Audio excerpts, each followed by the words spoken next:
My name is Hannah Martin, and I am 35 years old.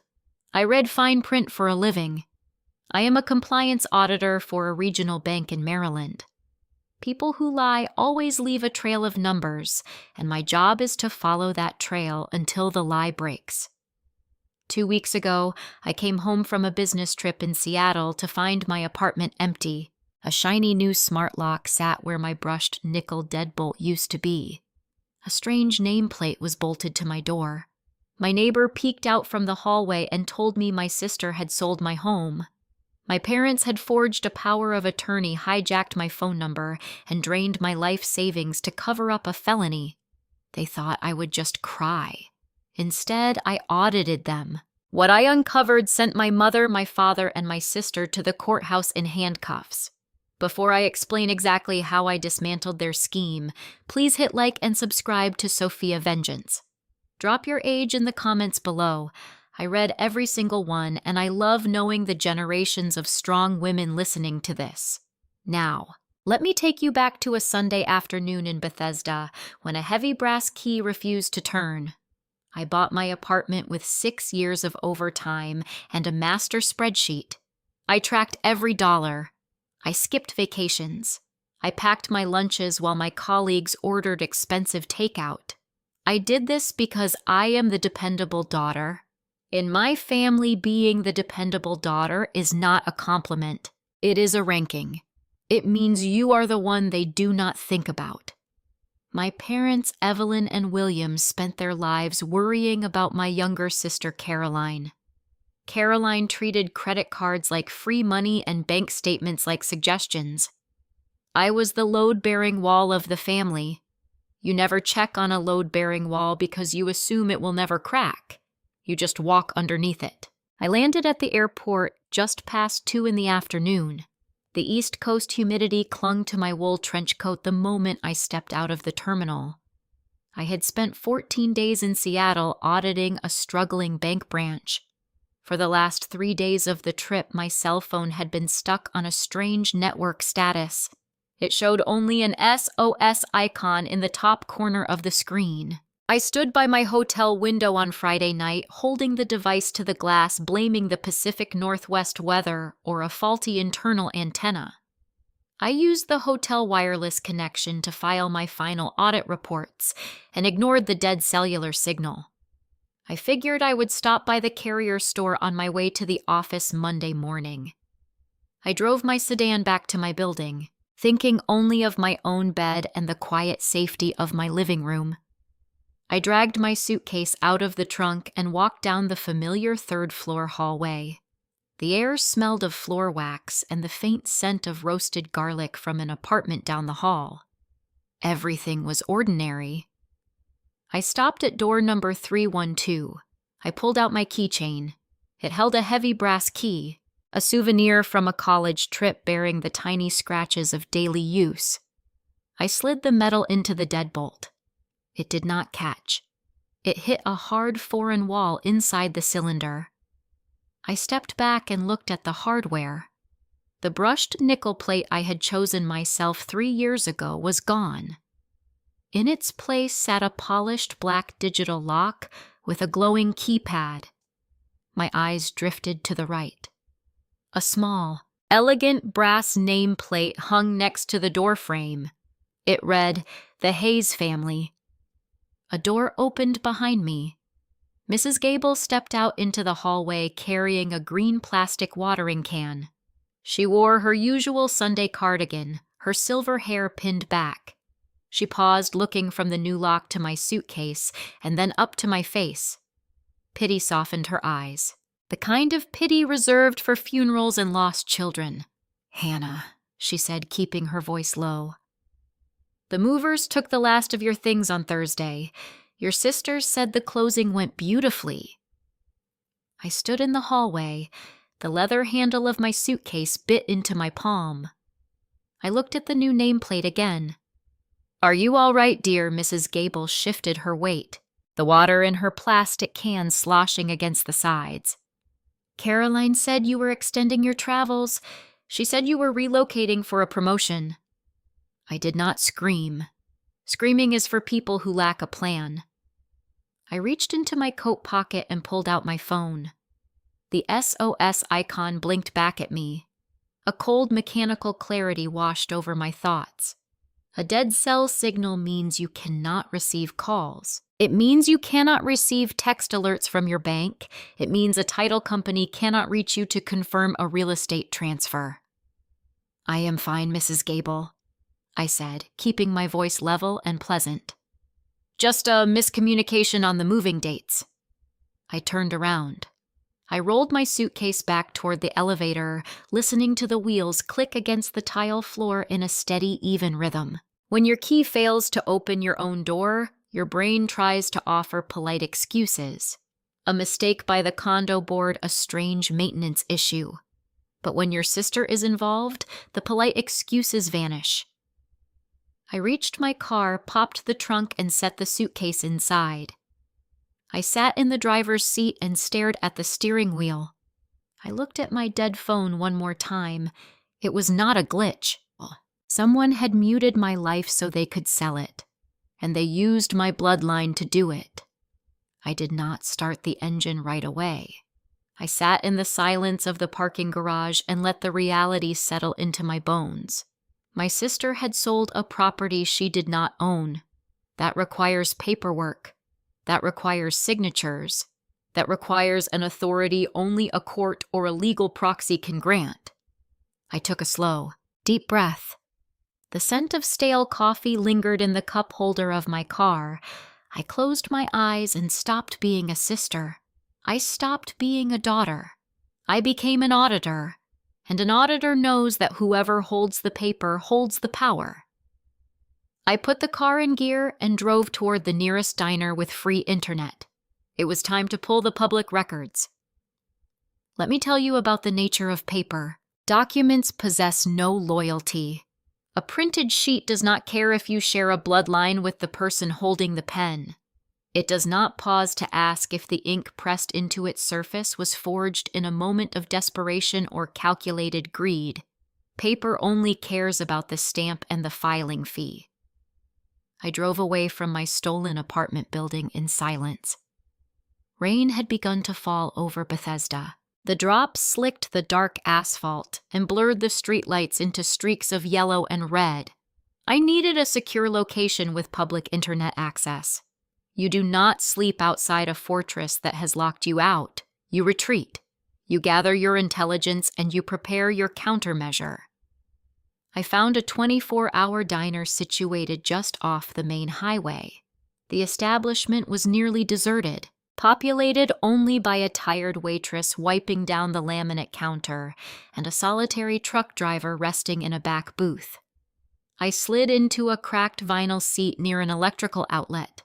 I pulled my laptop from my leather briefcase and lifted the screen. The waitress approached and placed a thick white ceramic mug in front of me. She poured black coffee from a glass carafe without asking for my order. I nodded my thanks. I wrapped my freezing hands around the ceramic. The coffee was lukewarm. It tasted of scorched beans and old metal. It was a perfect physical reflection of the cold reality I was about to dissect. I connected my machine to the wireless network. My initial objective was the dead cellular signal. As a financial compliance auditor, you are trained never to guess. You verify the data. I navigated to my wireless provider portal. I bypassed the standard login and accessed my account using my secure email and a backup alphanumeric PIN I had established 5 years prior. The dashboard loaded onto the screen. I clicked on the Device Management tab. A sudden chill traveled down the length of my spine. The active hardware associated with my phone number was no longer my device. It was a new smartphone. The activation date was listed as the previous Tuesday. The location of the activation was a retail storefront in Annapolis. This was not a technical glitch. It was a targeted extraction. In the security industry, this tactic is known as a subscriber identity module swap. A fraudster walks into a retail communications store, claims their device was lost or damaged, and requests that the phone number be ported to a new internal card. To execute this maneuver, you must present a government-issued identification. If you are not the primary account holder, you must present a certified legal proxy. My sister Caroline had walked into that Annapolis storefront. Caroline is 32 years old. She favors expensive cashmere garments she cannot afford and possesses a terrifying ability to charm retail workers into breaking protocol. She smiles, she tilts her head, and she manufactures urgency better than anyone I have ever met. But charm alone does not bypass corporate telecom security. She needed documentation by porting my phone number to her own device. Caroline had not merely silenced my ability to make phone calls. She had intercepted my text messages. Every bank, every credit card issuer, and every secure portal utilizes short message service texts for two-factor authentication. By hijacking my signal, she had built a master key to my entire digital existence. I pushed the lukewarm coffee aside. The puzzle pieces were locking together, forming a picture I did not want to see but could no longer deny. If my family possessed the audacity to hijack my identity, the new deadbolt on my apartment door was not a clerical error. It was the result of a deliberate legal transfer. I opened a new tab on my browser. I navigated to the Maryland Land Records public database. The municipal website is notoriously slow, functioning as a relic of early internet architecture. I typed in my Bethesda street address, the parcel identification number, and my last name. The search icon spun in a circle. Each passing second felt like a physical weight pressing against my ribcage. The query returned a single result filed on Thursday afternoon. It was a warranty deed. I clicked the download button. The document rendered on my screen line by line. The grantor was listed as Hannah Martin. The grantee was a man named Gregory Hayes. The sale price was listed at $300,000. My eyes scanned down to the bottom of the second page. There was my printed name and beneath it a signature line. The signature read, Carolyn Martin as attorney in fact for Hannah Martin. Attached to the deed was a second legal filing. It was a Maryland Durable Power of Attorney. I read the justification clause printed in the center of the page. The document stated the authority was granted due to the principal experiencing a prolonged absence and temporary medical incapacitation. They had declared me medically incompetent. My parents had told the county clerk, the real estate broker, and the title company that their eldest daughter was having a severe mental collapse while traveling on the West Coast. They utilized my hard-earned career and my necessary business trips as the foundation for their elaborate lie. I zoomed in on the primary signature at the bottom of the power of attorney. The document claimed I had signed it before a notary public. I stared at the ink stroke forming the first letter in my name. My natural handwriting is sharp, vertical, and precise. The signature displayed on the screen featured a distinct sweeping loop that leaned heavily to the left. It was a very specific cursive quirk. It was the exact same left-leaning loop I had seen on every birthday card, every grocery list, and every school permission slip throughout my childhood. Caroline had stood at the counter to file the paperwork, but my mother Evelyn had held the pen to forge it. Evelyn is a woman who maintains her suburban garden with ruthless precision and worries constantly about maintaining her social status among her neighbors. She views Caroline as a fragile bird requiring constant rescue. She views me as the sturdy cage designed to carry the burden. Evelyn had sat at her dining room table in Annapolis, practiced my signature, and knowingly committed a state felony to hand my sister the keys to my life. My father William had likely driven them to the notary standing quietly by the door, enabling the theft just as he had enabled Caroline her entire life. The diner felt suddenly very quiet. The hum of the fluorescent lights above me seemed to amplify buzzing like a swarm of insects. I did not feel sorrow. The profound grief of betrayal is a luxury you can only afford when the bleeding has stopped.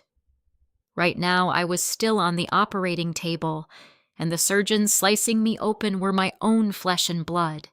They thought this process would be easy. They assumed because I always played by the rules, paid my taxes on time, and answered their Sunday phone calls, I would absorb this devastating loss.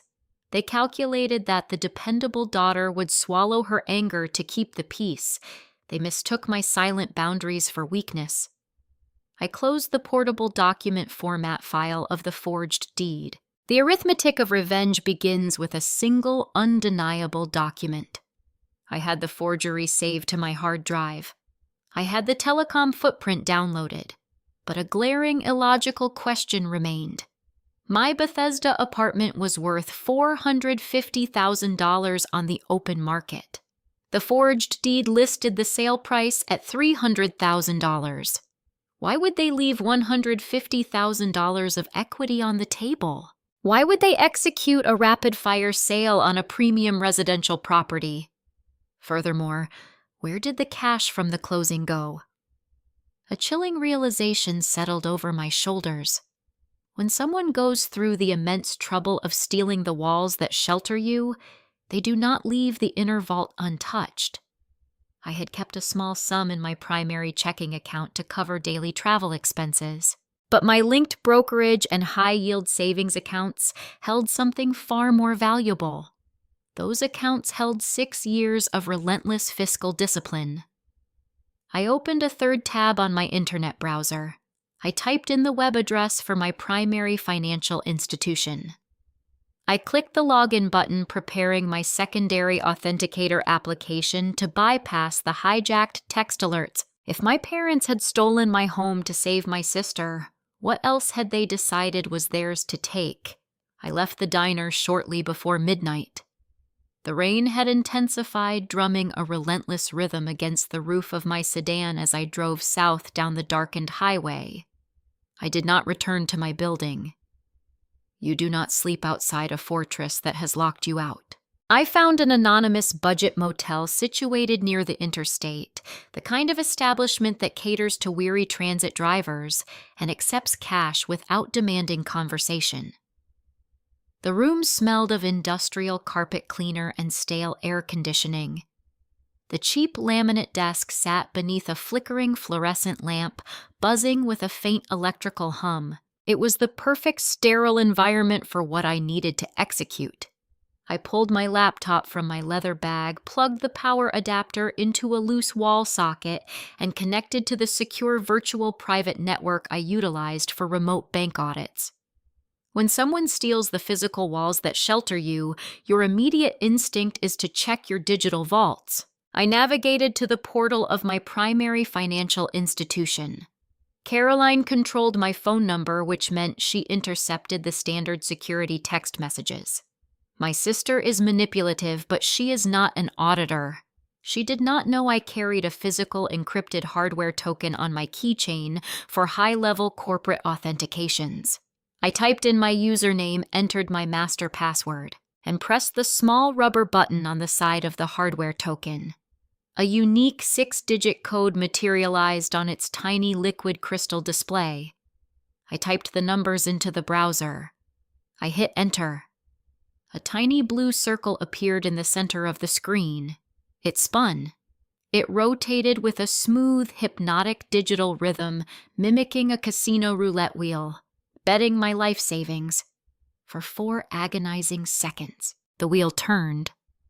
I focused on the mechanical rattle of the motel refrigerator in the corner. I pressed my palms flat against the cold laminate of the desk, feeling the distinct grain of the fake wood. The dashboard rendered. I scanned the left column. My primary checking account sat at the top. The bold font displayed a balance of $4,200. A deep glacial chill settled in my chest. That specific number was not a coincidence. It was a highly calculated buffer.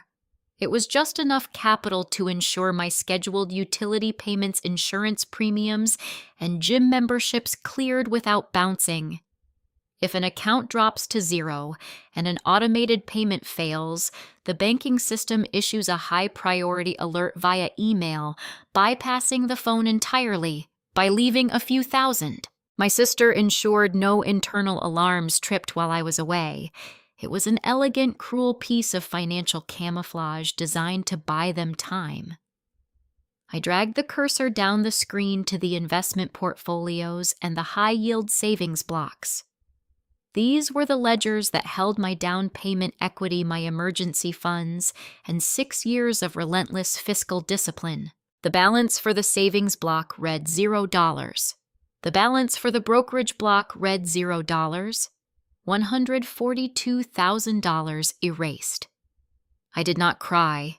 Weeping is a biological response to sudden trauma, a release of pressure when the brain cannot process a rapid, devastating change. My brain processed the change flawlessly.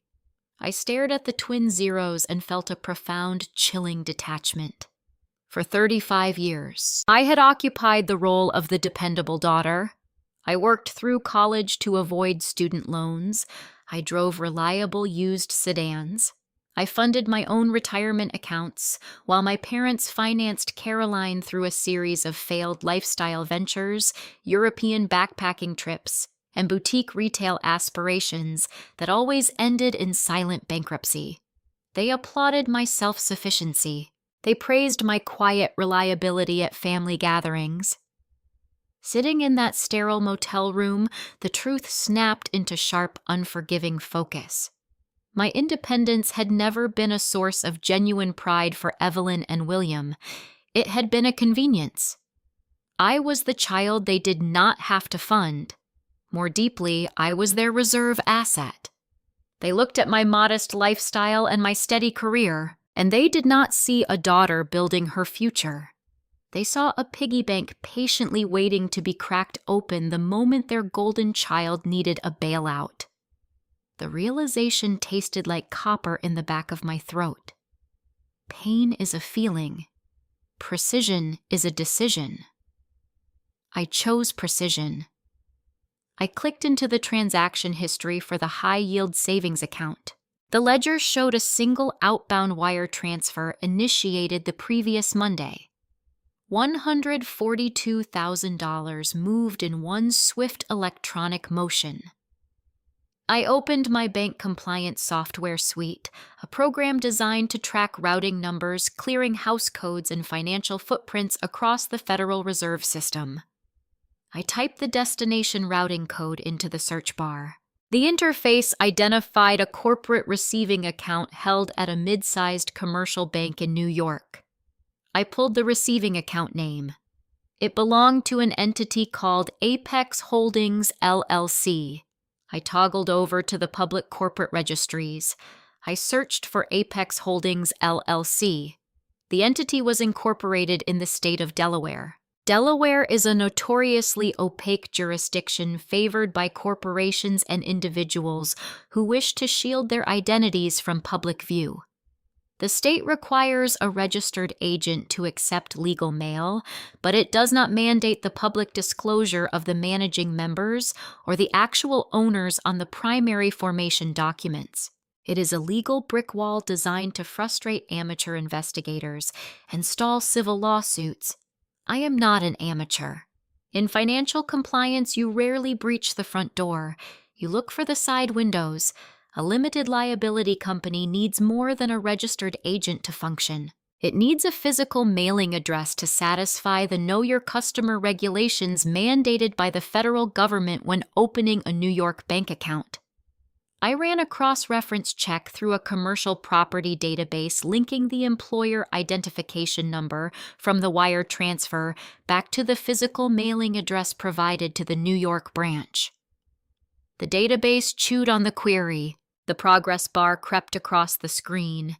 A physical address populated on the display. It was not a towering corporate office building in Manhattan. It was a residential address located in Annapolis, Maryland. I recognized the street name immediately. I recognized the unit number. It was a luxury waterfront townhouse. The townhouse belonged to Jason. Jason is Caroline's fiancé. He is a smooth-talking commercial real estate broker who wears expensive diving watches, drives a leased German sports car, and speaks in hollow corporate jargon. Jason pitches property flipping schemes at every holiday gathering, flashing his bright white veneers and promising double-digit returns to anyone naive enough to listen. Caroline looks at him like he is a financial genius. I always looked at him like he was a liability waiting to detonate. The money had not merely vanished into an anonymous corporate void. Caroline had transferred my life savings into an obscure holding company managed by her future husband. Jason possessed the real estate license required to facilitate the illicit sale of my Bethesda apartment, and he possessed the corporate architecture necessary to hide the stolen cash.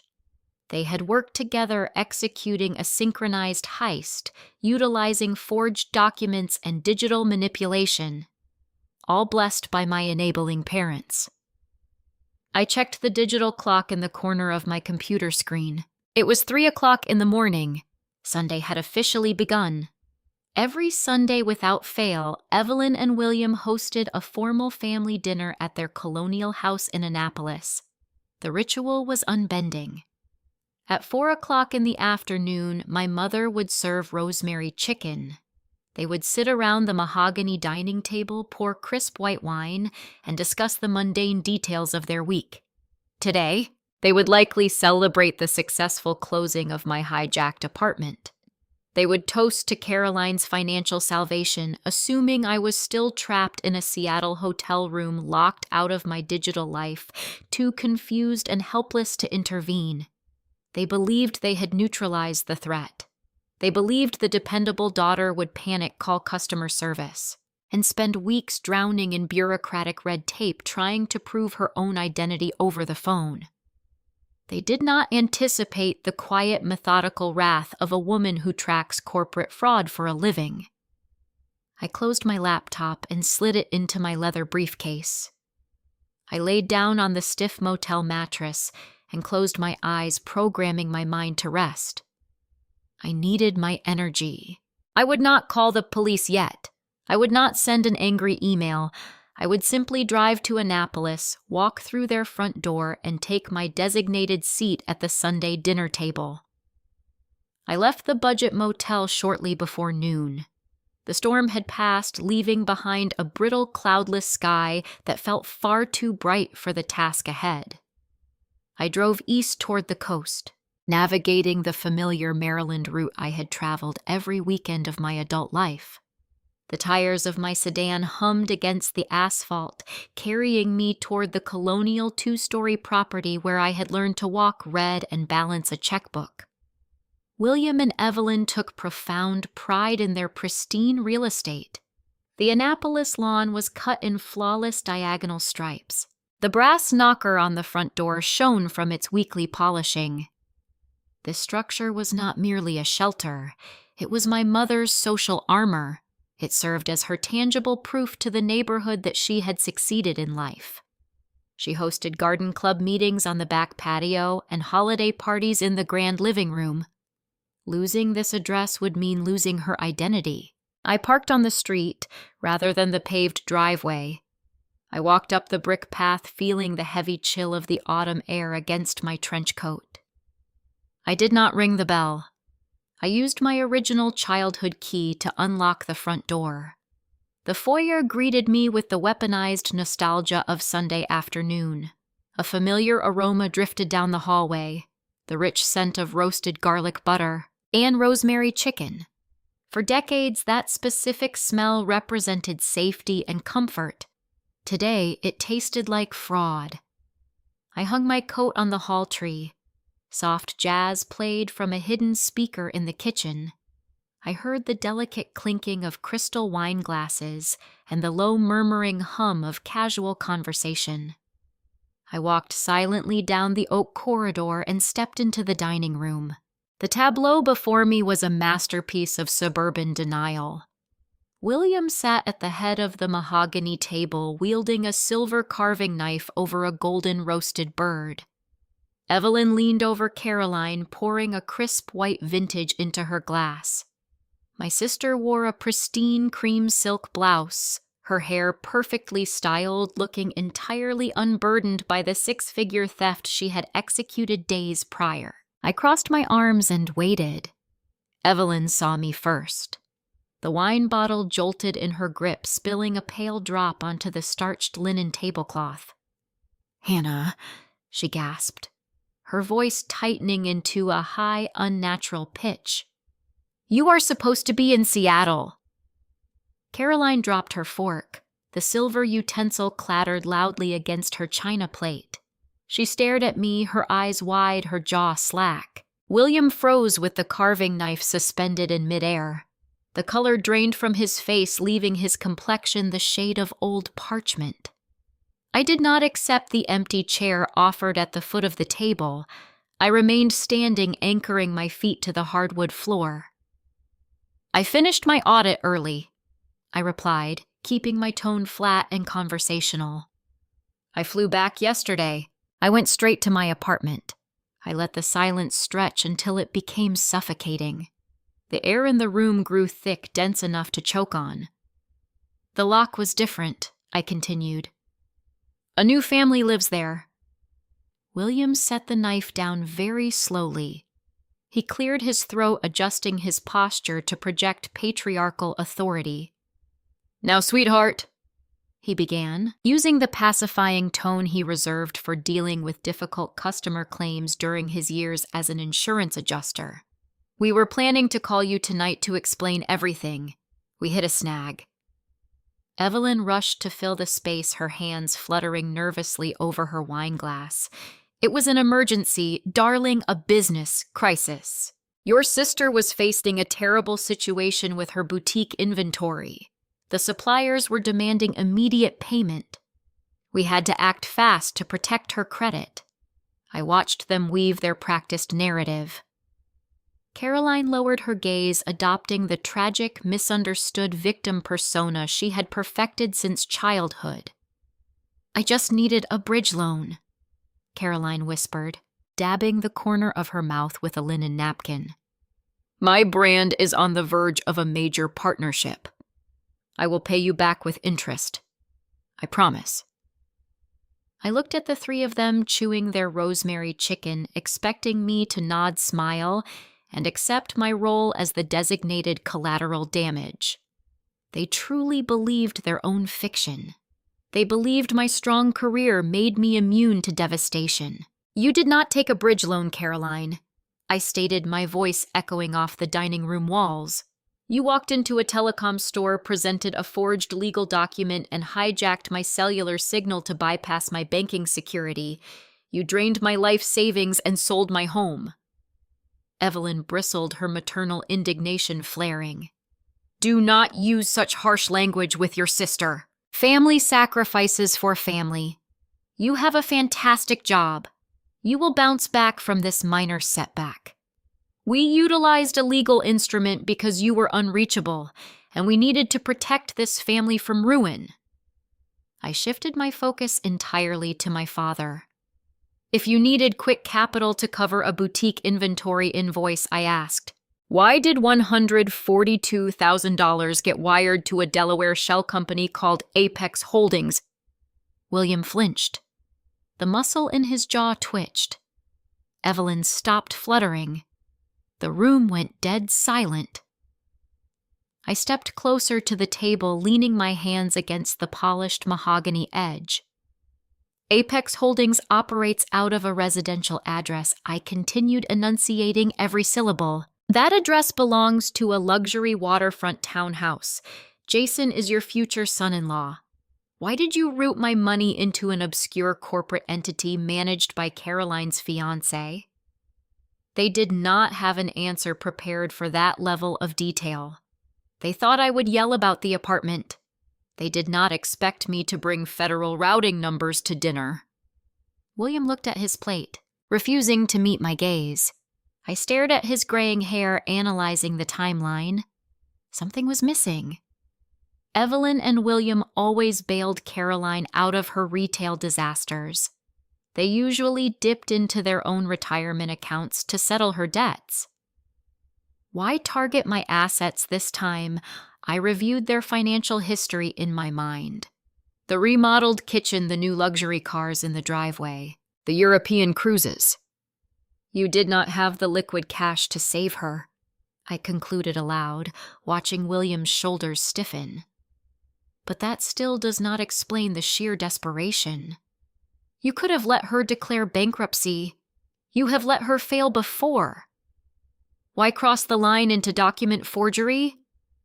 Evelyn looked away, her lips pressed into a thin, trembling line. William squeezed his eyes shut. A deep, heavy sigh escaped his chest. Because of the commercial lease, he muttered, his voice barely louder than a whisper. Evelyn reached out and grabbed his arm, shaking her head frantically, but William was already broken. The commercial lease for her storefront, he repeated, staring blankly at the carved turkey. The landlord required a guarantor. We signed the paperwork 2 years ago. We pledged this house as collateral. The puzzle snapped together with a sickening crunch. If Caroline defaulted on her massive business loans and her commercial lease, the bank would not just seize her worthless inventory, the creditors would foreclose on Evelyn and William.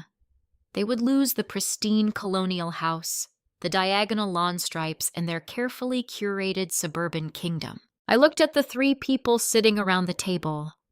They had not orchestrated this elaborate heist out of blind, misguided favoritism for their youngest child. They had executed a coordinated financial strike to save their own skin. The betrayal crystallized into pure, unadulterated ice in my veins. They had knowingly sacrificed my shelter, my security, and my future out of pure, selfish self-preservation.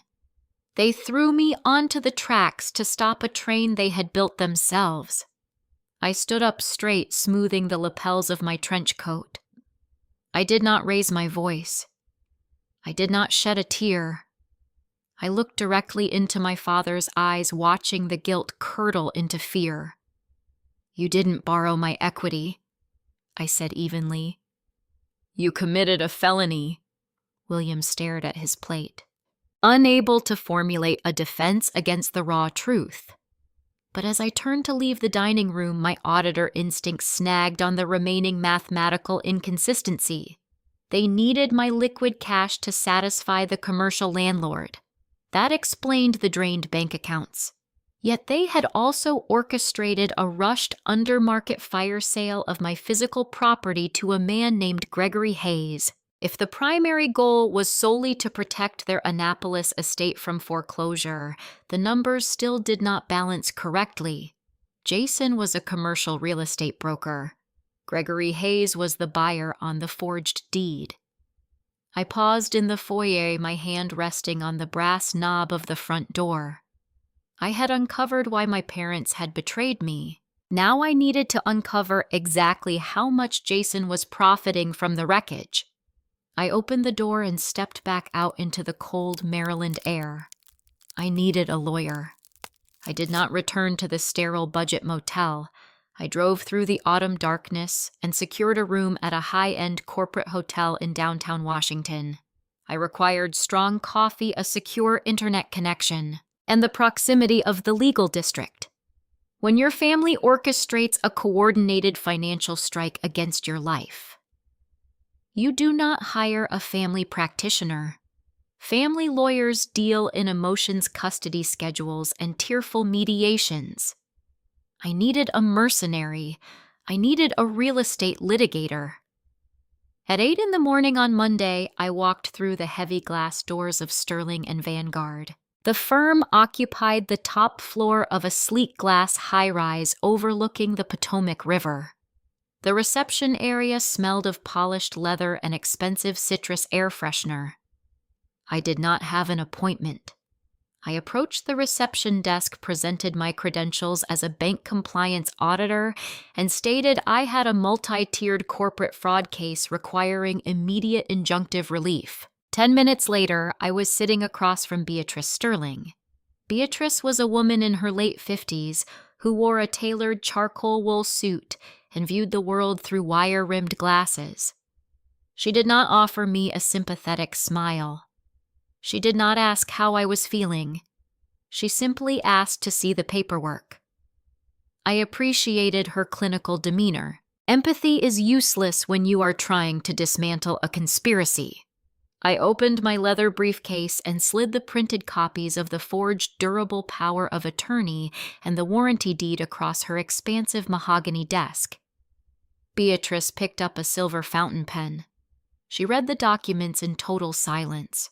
I listened to the steady hum of the climate control system and the faint sound of city traffic far below the window. Beatrice tapped the silver tip of her pen against the second page of the deed. She looked up at me.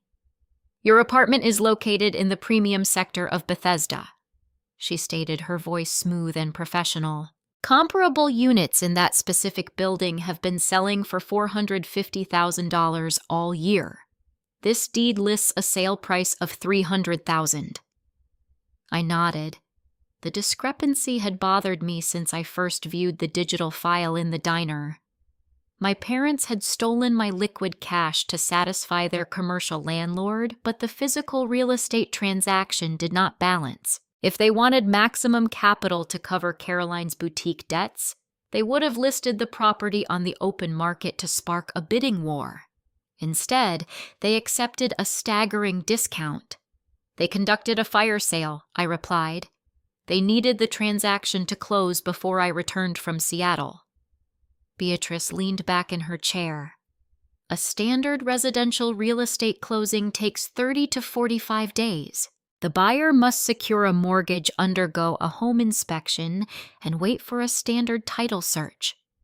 Your property changed hands in less than 14 days. That means this was an all-cash transaction executed off the open market, with all contingencies waived." She slid the paper back toward me. She circled the name of the escrow agency printed near the bottom margin. "To push a sale through that quickly," Beatrice continued, "you need a title company willing to look the other way. You need a closing officer who will not ask uncomfortable questions about a power of attorney being used to liquidate a primary residence for 70 cents on the dollar." I stared at the circled name Chesapeake Title and Escrow. "Who is the buyer?" I asked, shifting my focus to the grantee line on the deed. "Gregory Hayes. Have you ever heard of him?" Beatrice turned to her dual-monitor computer setup. Her fingers moved rapidly across the keyboard.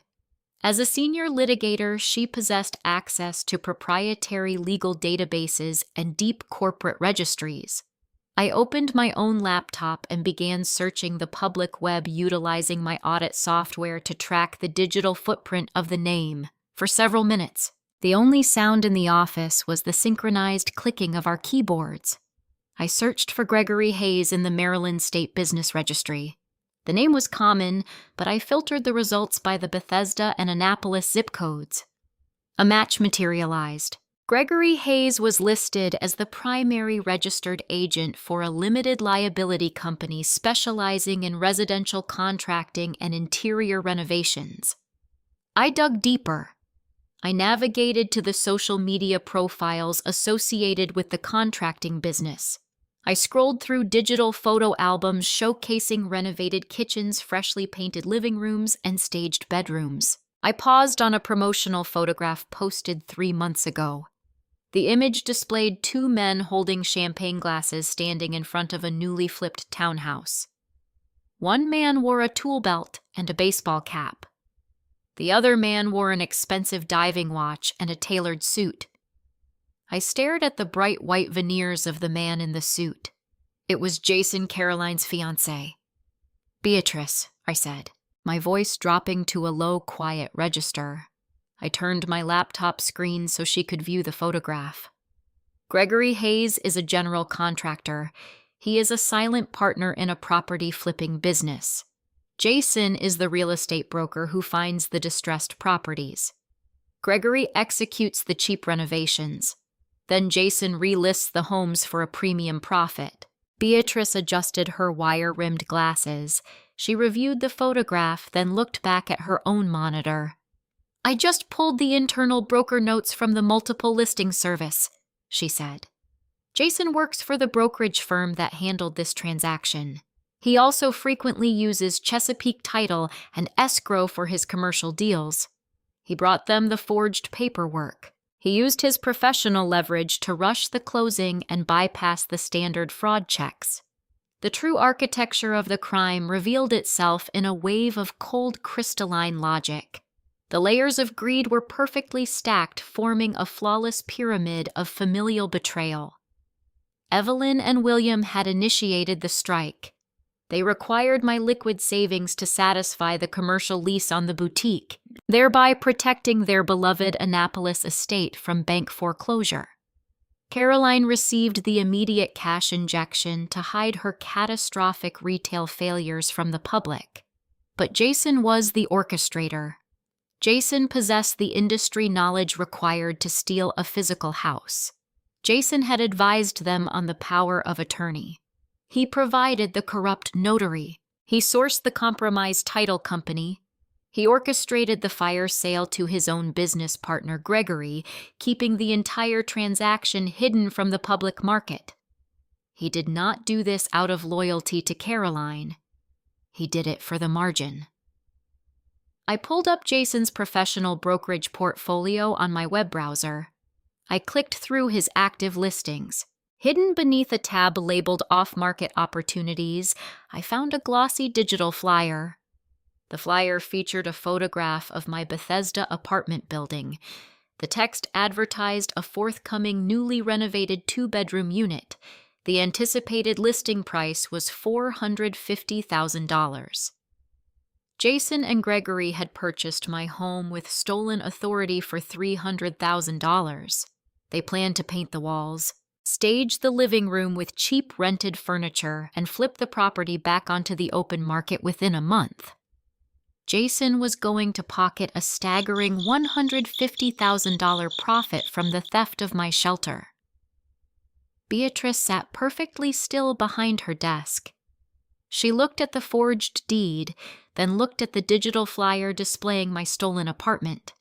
She folded her hands together. The clinical detachment in her eyes shifted into a sharp predatory focus. They did not just sell it, Hannah Beatrice said, her tone carrying the weight of a judge delivering a sentence. They looted it. They stripped you for parts and distributed the profits among themselves. I closed my laptop. A deep, steady calm washed over my nervous system. I had entered this office seeking a defense strategy. I was leaving with a blueprint for their destruction. The deeper the crime, the heavier the handcuffs. My parents had committed state-level fraud, but Jason had utilized his professional real estate license to coordinate a multi-party conspiracy. "We have the forged deed," I said, picking up my leather briefcase. "We have the telecom data showing the intercepted phone signal. We have the financial routing numbers, but Jason and my mother will claim ignorance. They will claim I signed that power of attorney before I left for Seattle." Beatrice offered a thin, razor-sharp smile. "Then we must break the foundation of their timeline. We must prove you were nowhere near the ink when that document was stamped. We need to dismantle the notary. Every structural collapse begins with a microscopic fracture. In any complex financial conspiracy, the vulnerability is rarely found in the architects. The masterminds insulate themselves. The true weak point is always the lowest paid subcontractor who was hired to rubber stamp the lie. In our specific framework of familial betrayal, that subcontractor was a man named Marcus Vance. To legally execute a durable power of attorney within the state of Maryland, the primary signer must physically stand before a commissioned notary public. The notary is required by law to verify the identity of the signer using government-issued credentials, witness the physical act of signing, and record the transaction in a bound ledger. Evelyn and Caroline could practice my signature for hours, but they still required a corrupt official willing to apply the state seal without verifying the body attached to the name. Jason had provided that official. I did not allow Beatrice to handle this confrontation. Lawyers send letters on heavy bond paper that give criminals time to hire their own defense counsel. I required a raw, unfiltered confession before the conspirators realized the foundation was crumbling. I left the glass high-rise overlooking the Potomac and retrieved my vehicle. Marcus operated out of a dismal strip mall situated on the decaying edge of Glen Burnie. His storefront sat wedged between a discount mattress outlet and a failing nail salon. The window displayed a faded vinyl decal advertising tax preparation passport photos and notary services. I parked my sedan, retrieved my briefcase, and checked my smartphone. I engaged the voice memo application, verified the microphone was actively recording, and slipped the device into the deep pocket of my trench coat. I pushed through the glass door. A small bell chimed a cheerful sound, entirely at odds with the stale air inside. The interior smelled of old toner cartridges and cheap vanilla air freshener. Marcus sat behind a scratched laminate desk, chewing on a plastic pen cap. He wore a rumpled short-sleeved dress shirt that strained against his midsection. He looked up, expecting a walk-in customer seeking a quick signature on a car title. "Can I help you?" he asked, his tone radiating profound boredom. I approached the desk, but did not accept the plastic visitor chair. "I prefer to remain standing during an interrogation. It establishes an immediate physical hierarchy.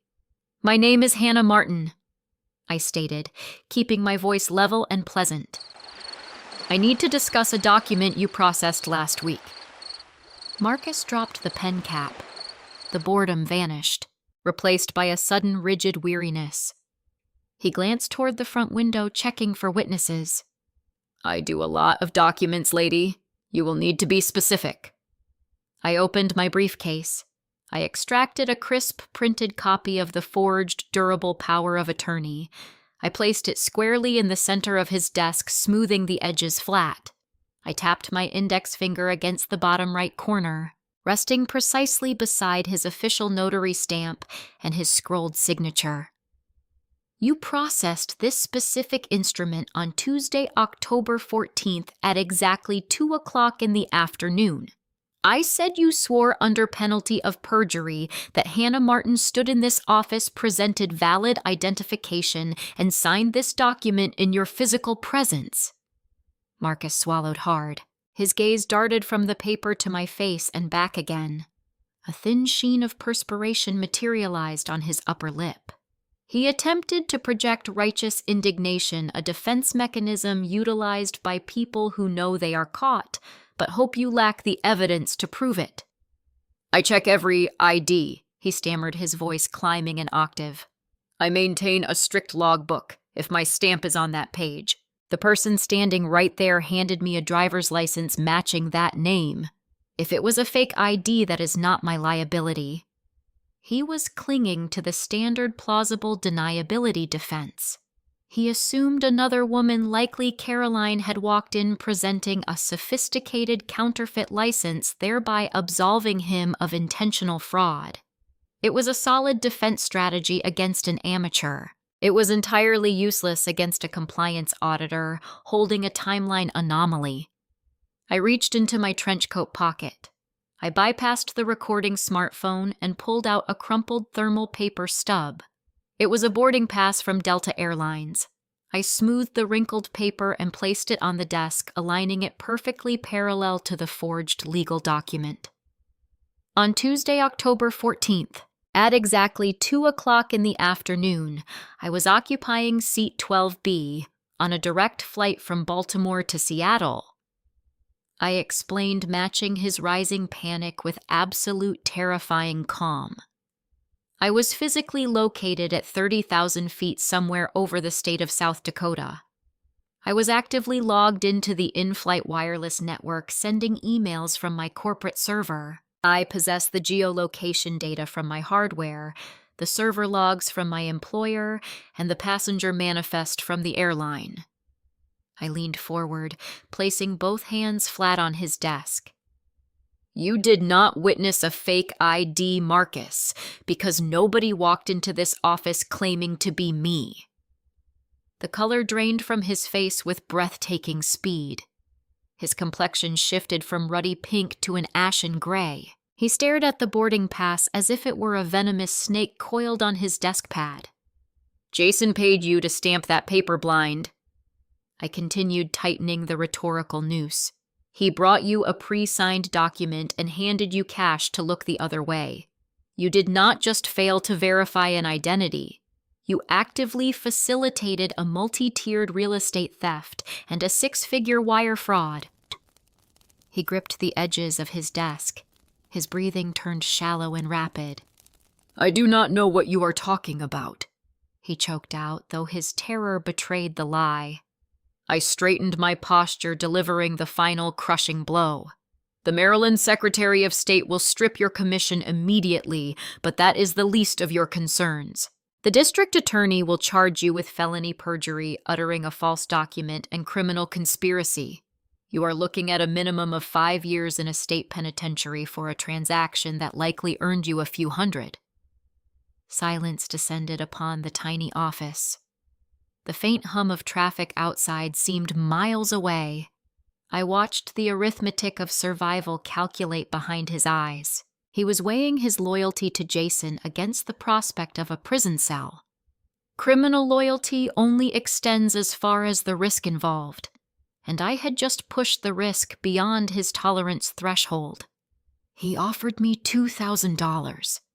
Marcus whispered, his voice cracking under the pressure.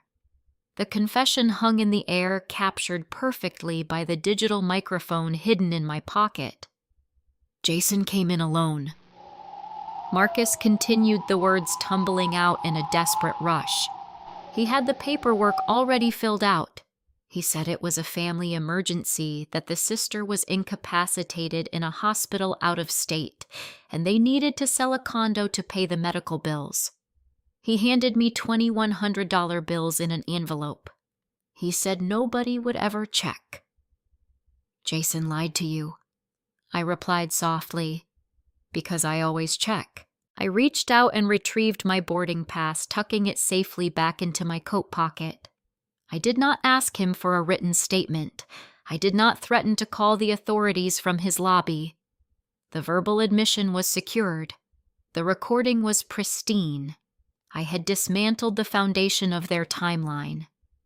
I turned and walked out of the strip mall office, the chime of the door echoing behind me. I slid into the driver's seat of my sedan and pulled the smartphone from my pocket. I stopped the recording and immediately uploaded the audio file to 3 separate secure cloud servers. The paper trail was absolute. I possessed the undeniable proof required to shatter my mother's fabricated narrative and expose Jason's orchestration. But a new variable emerged, shifting the parameters of the conflict. Marcus had confessed that Jason orchestrated the forgery using a fabricated medical emergency as his justification. Jason was actively constructing a secondary cover story, a narrative designed to shield himself if the fraud was ever questioned. I needed to understand exactly what lie my family was currently feeding to the rest of the world to justify my sudden disappearance from the Bethesda property. I put the car in gear. I needed to check my restored voicemail. When guilty people are confronted with undeniable facts, their instinct is rarely to confess. Their primary objective shifts immediately from defending the act to destroying the credibility of the person holding the evidence. A criminal cannot unforge a document, but they can easily attempt to rewrite your sanity. By Tuesday morning, my physical world had begun to restabilize. I had visited a secure cellular retail branch in downtown Washington the previous evening. Utilizing my corporate identification, my passport, and a stern conversation with a regional manager regarding their security protocols, I successfully reclaimed my phone number. The subscriber identity module swap was reversed. My digital connection to the world was restored. I sat in the corner of my hotel room preparing to review the voicemails that had accumulated during my forced digital exile. I expected defensive anger from my parents. I expected frantic manipulative apologies from Caroline. Instead, the phone sitting on the glass desk began to vibrate with a persistent, annoying buzz. The incoming call screen displayed the name of my Aunt Sarah. Sarah is Evelyn's younger sister. She resides in Ohio, sends passive-aggressive holiday newsletters, and views family gossip as a competitive sport.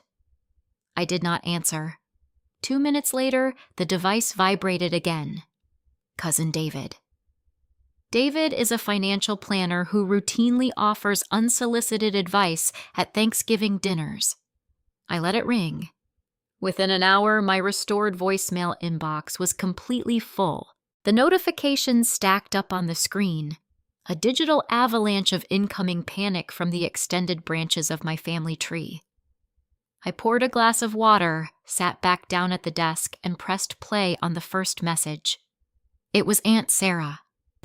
Her voice carried a trembling, exaggerated tone of profound sorrow. "Hannah, honey, we are all so incredibly worried about you," Sarah began, her words dripping with manufactured sympathy. "Your mother called me yesterday. She told me everything. I know the pressure at the bank has been unimaginable lately. It is nothing to be ashamed of. So many ambitious women experience a psychotic break under that kind of corporate stress. We are just so thankful Caroline was brave enough to step in with the medical proxy and protect your assets before you could hurt yourself. Please just call us back. We want to help you find a facility." I paused the recording. A psychotic break. Evelyn had not remained idle after my confrontation at Sunday dinner. She had mobilized. She recognized the catastrophic threat my evidence posed to their survival. She knew I had the forged paperwork, the telecom data, and the financial routing numbers. Her countermeasure was brilliantly vicious. She was constructing a psychological moat around their theft. My mother had spent the entire weekend actively calling every relative, every close family friend, and likely my neighbors in Bethesda. She had deployed a meticulously crafted narrative.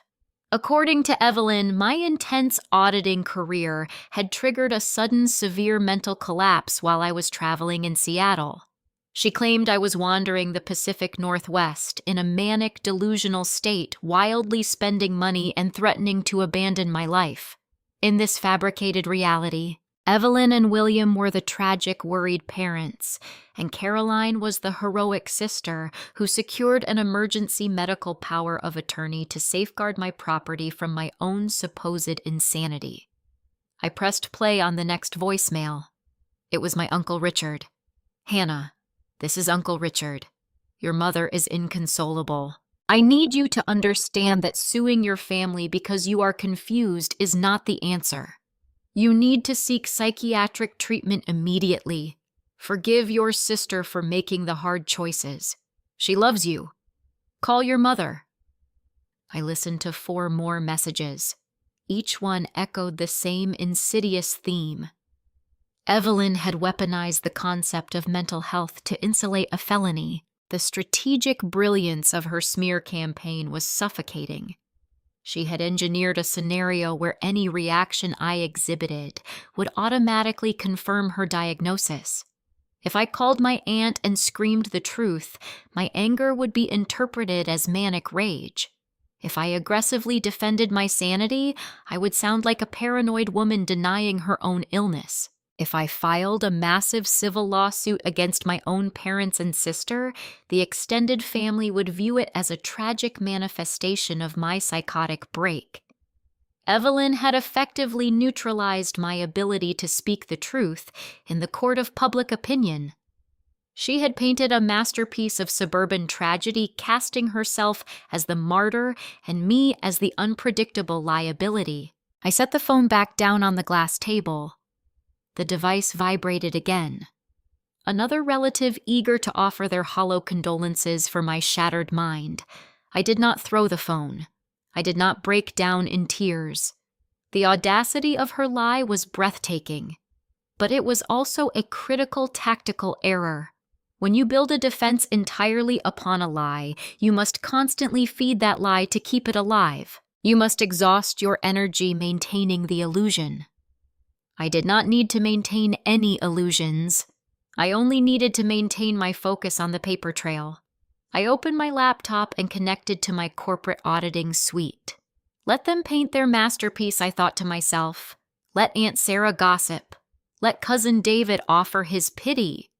A family rumor can survive for decades, but it cannot survive a federal subpoena. I did not return a single phone call. I did not attempt to defend my character to people who were so eager to believe I was broken. Silence is often the most terrifying response to a smear campaign. By refusing to engage with their manufactured drama, I denied Evelyn the emotional reaction she desperately needed to validate her story. I allowed them to wallow in their false security, confident that they had successfully isolated me. They did not understand that I prefer isolation. Isolation provides the quiet space necessary to execute a flawless financial forensic analysis. I needed to finalize the mathematical sequence. My parents had stolen my liquid cash to satisfy their commercial landlord. Jason had orchestrated the physical theft of my apartment to execute a rapid flip for a $150,000 profit. But the final variable remained obscured. $142,000 had been wired to Jason's Delaware holding company. If the primary objective of that wire transfer was to satisfy Caroline's commercial lease and save my parents' Annapolis home from foreclosure, that specific capital needed to move from Jason's holding company to the commercial landlord. It needed to settle the debt. I accessed the public property records for Caroline's boutique storefront in downtown Annapolis. I located the name of the commercial property management firm. I utilized a secure back-channel banking verification system available to compliance auditors to check for recent high-value settlements associated with that specific property management firm. The system required several minutes to aggregate the data. I watched the progress bar inch across the screen, the silence of the hotel room broken only by the distant wail of a city siren. The query completed the results rendered on the display. There were no recent settlements. Caroline's commercial lease account was still drastically in arrears. The landlord had actually filed a preliminary notice of default on Monday morning. I leaned closer to the monitor. The numbers were not aligning. If the stolen funds had not been routed to the commercial landlord, then the Annapolis house was still in imminent danger of foreclosure. My parents had committed a felony, destroyed their eldest daughter, and fractured their family entirely for nothing. The debt remained unpaid. Where was my money? I shifted my focus back to Apex Holdings, LLC, Jason's Delaware entity. The cash had successfully landed in that account the previous Monday. It had not moved to the landlord. Therefore, it either remained stagnant in the holding account or it had been routed elsewhere. I initiated a deep packet trace on the routing numbers associated with Apex Holdings. I was no longer looking for local transactions. I expanded the search parameters, deploying algorithms designed to detect offshore money movement and complex international wire layering. The results populated with terrifying speed. The financial alliance between Caroline and Jason was an illusion, and the truth I uncovered was about to fracture their conspiracy from the inside out. I am a professional auditor. My career is defined by the relentless pursuit of hidden variables. When a ledger fails to balance, I do not stop at the first layer of deception. I dig until the numbers confess. It was 3 o'clock in the morning. My hotel room remained dark, illuminated only by the harsh blue glow of my laptop screen. The city of Washington slept beneath my window, a silent grid of streetlights and concrete. I sat at the glass desk, a half-empty bottle of water resting near my keyboard. The fatigue in my limbs was profound. Yet my mind operated with a sharp, crystalline clarity. The mathematical sequence governing my family's betrayal was flawed, and I needed to understand why. Evelyn and William had orchestrated the theft of my life savings to rescue their Annapolis estate from foreclosure.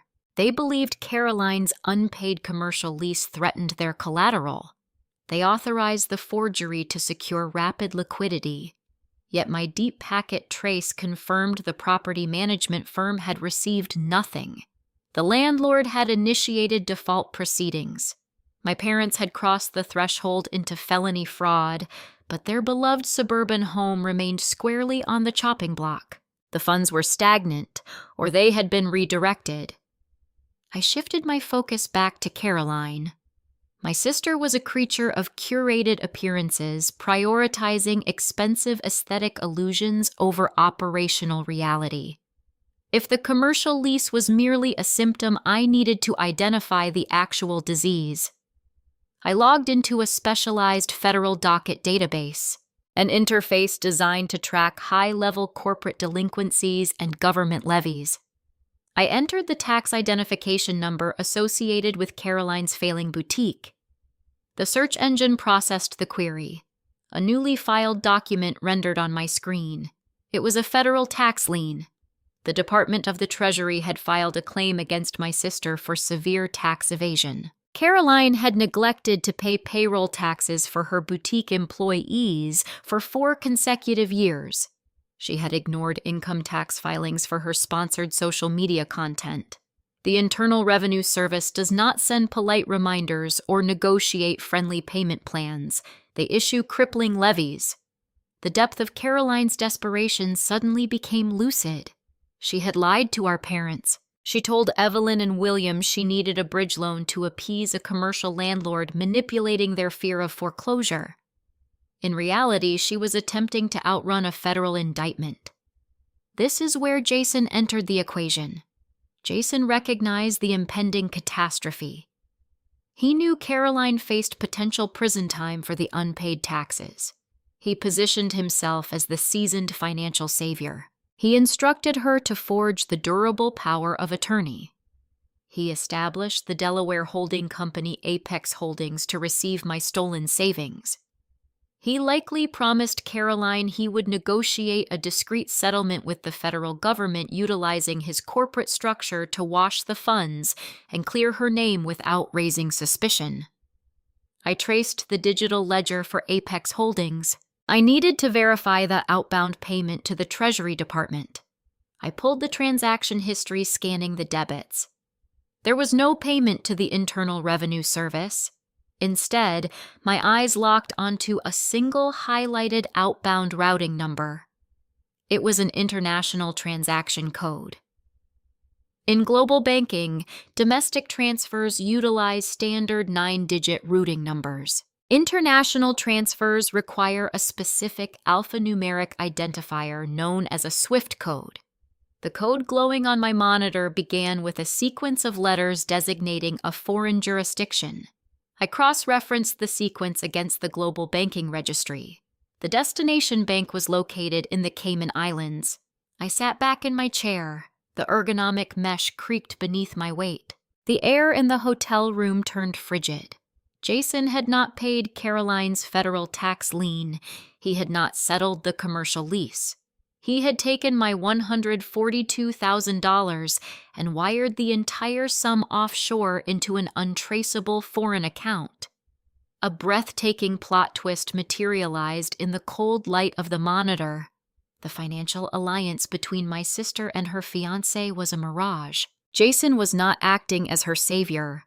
He was acting as her executioner. He had designed the perfect extraction. By forcing Caroline to sign the forged power of attorney, Jason ensured her fingerprints covered the entire felony. Caroline was the registered agent on the fraudulent paperwork. Evelyn provided the forged signature.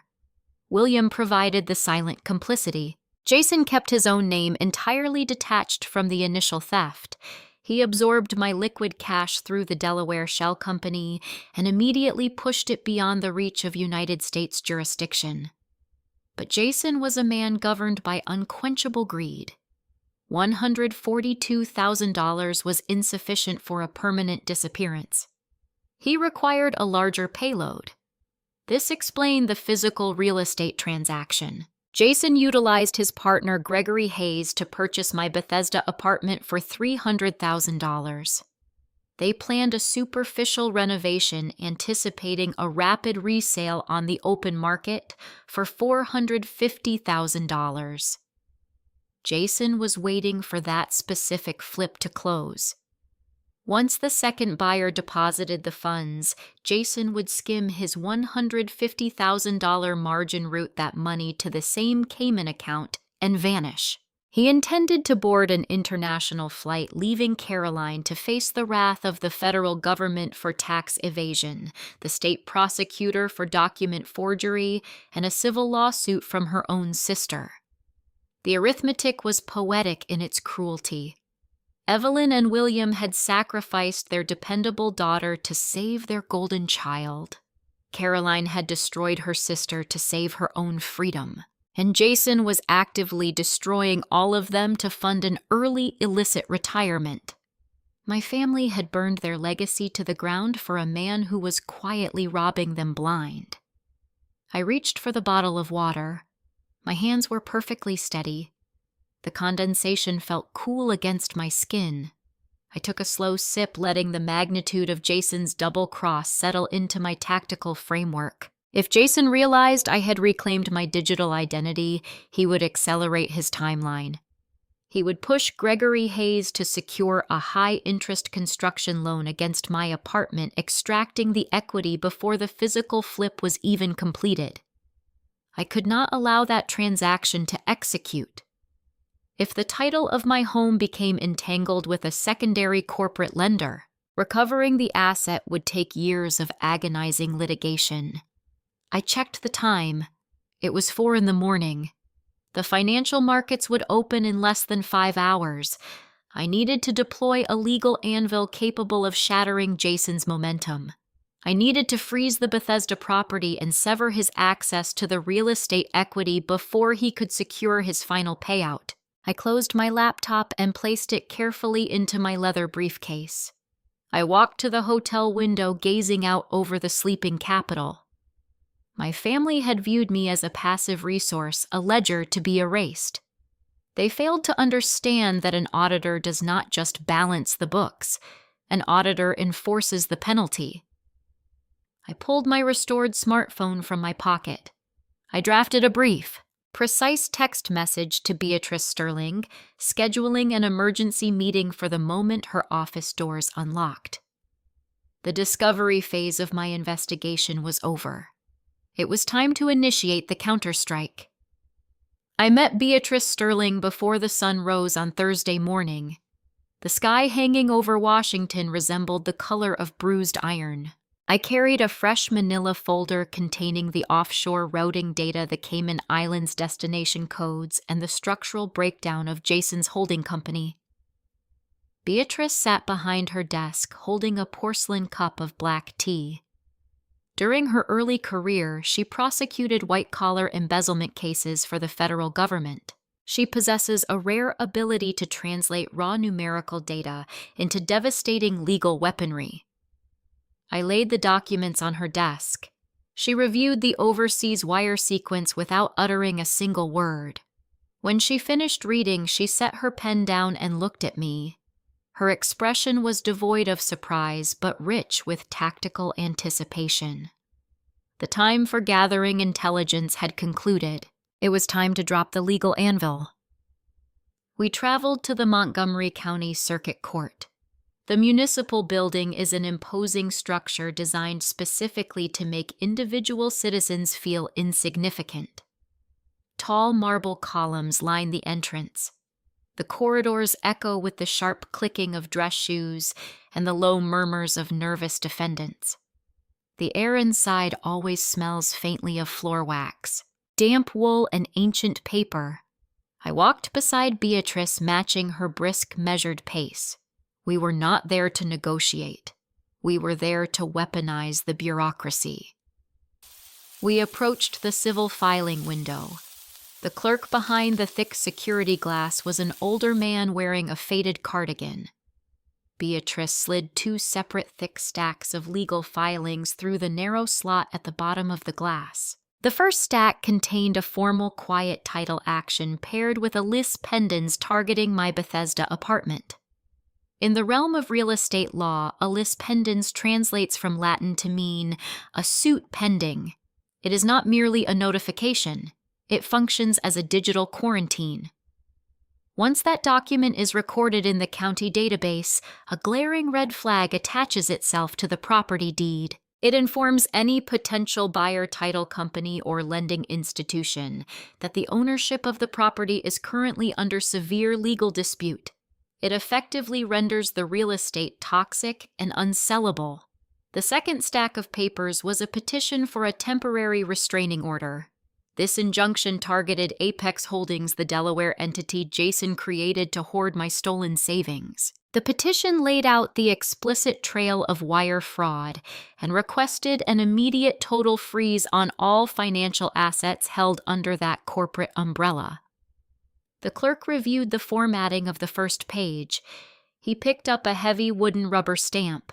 He pressed it into a dark ink pad, lifted it, and brought it down hard against the top sheet of our filing. Thud! The sound echoed sharply in the quiet hallway. It was a simple mechanical noise, yet it represented the profound, unforgiving brutalities of the judicial system. That single stamp was the sound of a steel trap snapping shut on the legs of my predators. The clerk stamped the second stack. Another heavy thud sealed the transaction. The process was complete. The system had been fed the correct paperwork, and the system would now execute its programming without mercy, without bias, and without listening to Evelyn's fabricated stories. By 2:00 that afternoon, the shockwaves began to tear through their carefully constructed conspiracy. We returned to the law firm to monitor the fallout. Beatrice utilized her network to verify the status of the legal holds. The sequence of their destruction was easy to visualize. Across town, Gregory Hayes walked into his preferred commercial lending branch. He carried architectural plans for the cheap cosmetic renovations he intended to perform on my apartment. He needed a short-term construction loan to fund the materials and labor. He sat across from a loan officer, smiling, expecting a routine approval. The officer typed the Bethesda parcel number into the underwriting software. The system rejected the application in a fraction of a second. The screen flashed a warning regarding a clouded title and an active lawsuit.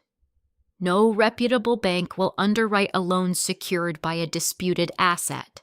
Gregory was suddenly holding a property he could not renovate, could not borrow against, and could not legally sell. At that exact same moment, Jason was likely sitting in his luxury Annapolis townhouse. He opened his encrypted laptop, intending to finalize the ultimate phase of his double cross. He navigated to his corporate banking portal, entering the credentials for Apex Holdings. He selected the outbound international wire option. He typed in the SWIFT code for the Cayman Islands account, preparing to launch my $142,000 beyond the reach of the United States Justice Department. He clicked Submit. Instead of a confirmation screen, the portal returned a fatal error code. Account restricted. Please contact your branch administrator. The temporary restraining order had propagated through the banking mainframe. Every single dollar Jason had stolen was now locked inside a digital vault, suspended in legal amber. He could not move the cash offshore. He could not use it to pay Caroline's federal tax lien.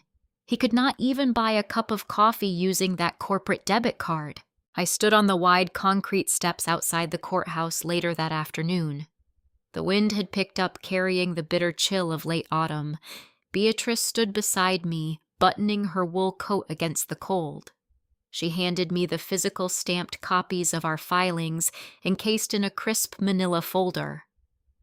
"They are going to panic," Beatrice warned, her breath visible in the frigid air. The moment the bank notifies Jason about the frozen account, and the moment Gregory calls him screaming about the clouded title, their entire alliance will implode. Desperate people make irrational choices. You need to prepare yourself for the backlash. Let them panic, I replied, my voice steady, betraying no fear. I looked down at the busy street below the courthouse steps. Vehicles moved in endless orderly lines. Pedestrians hurried along the sidewalks wrapped in scarves, living their ordinary, predictable lives. For 35 years, I had functioned as the designated shock absorber for the Martin family. Whenever Caroline created a crisis, I absorbed the financial and emotional impact, ensuring the ride remained smooth for my parents. Whenever William and Evelyn overextended their suburban facade, I provided the quiet, unacknowledged stability that kept the structure upright. A shock absorber is designed to take the punishment so the rest of the machine never feels the bump. But I had just unbolted myself from their chassis. I had stepped away, and now the machine was hitting a deep, punishing crater at full speed. It was time for my mother, my father, my sister, and her manipulative fiancé to feel every single bump in the road. I walked down the steps toward my parked sedan. The quiet phase of my audit was officially terminated. The legal documents were public. The funds were frozen.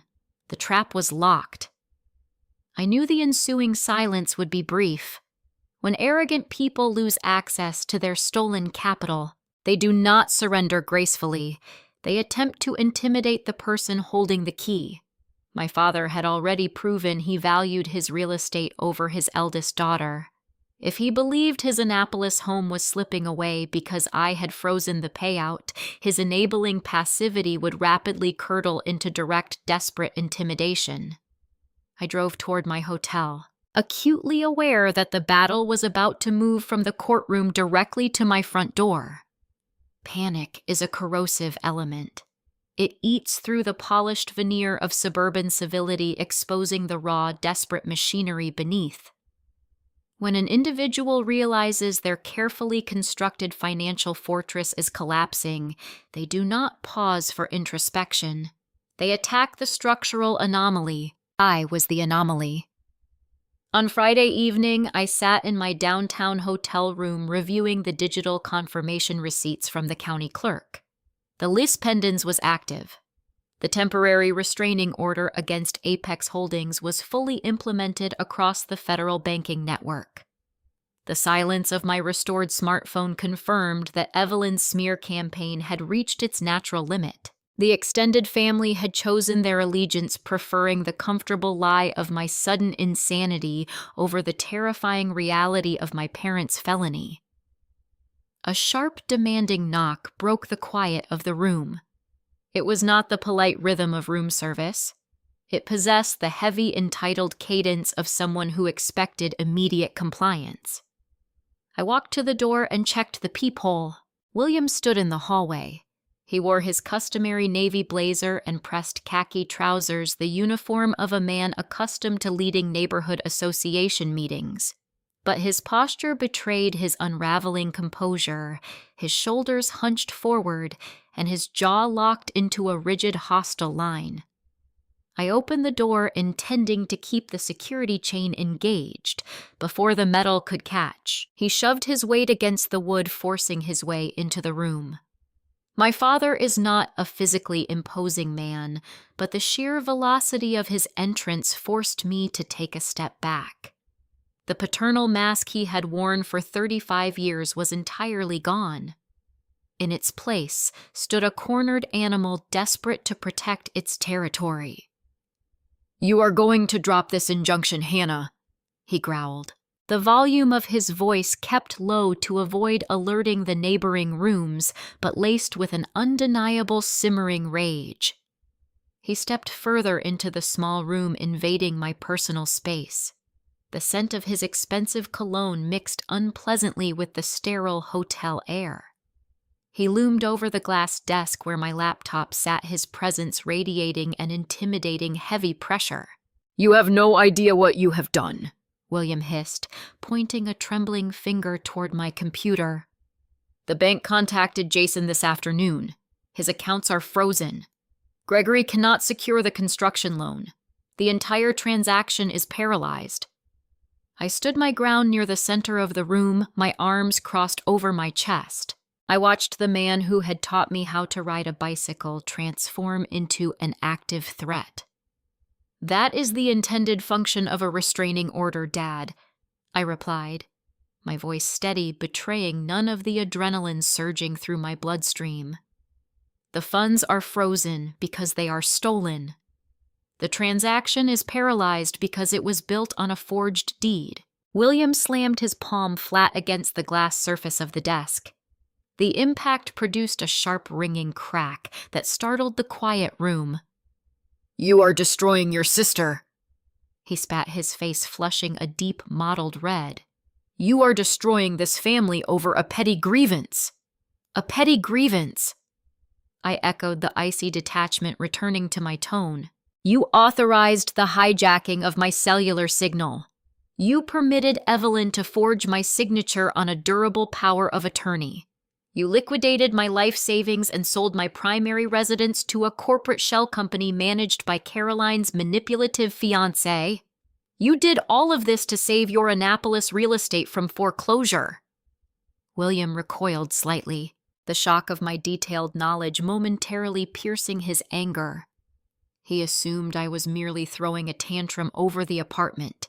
He did not anticipate that I possessed the complete forensic timeline, including the commercial lease guarantee that threatened his home. "You leave us no choice," he countered, his voice hardening into a cold transactional threat. "You are forcing my hand, Hannah. I came here to offer you a graceful exit. If you lift the injunctions on Monday morning and allow the sale to finalize, we will agree to reimburse you for the apartment over the next 10 years. We will structure a payment plan." I stared at him, genuinely astonished by the audacity of his negotiation. "You want me to finance your felony," I stated. "You want me to unfreeze the stolen funds so Jason can wire my money offshore, and in return you promise to pay me back with interest. I will not allow the bank to foreclose on my house," William declared, his eyes narrowing into hostile slits. "I have worked my entire life to build that estate. I will not lose it because you decided to play lawyer." He took another step toward me, closing the distance until I could feel the heat radiating from his anger. "If you do not drop this suit by Monday morning, I will call the Regional Compliance Board at your bank." He threatened, the words dropping like lead weights between us. I remained perfectly still. The threat was precise, targeted directly at the foundation of my independence. "I know the executive director of your division," William continued, a cruel smile twisting his lips. "I will call him directly. I will inform him that you are currently under investigation by local authorities for financial elder abuse. I will tell him you have suffered a severe psychological collapse and are aggressively attempting to extort your own parents.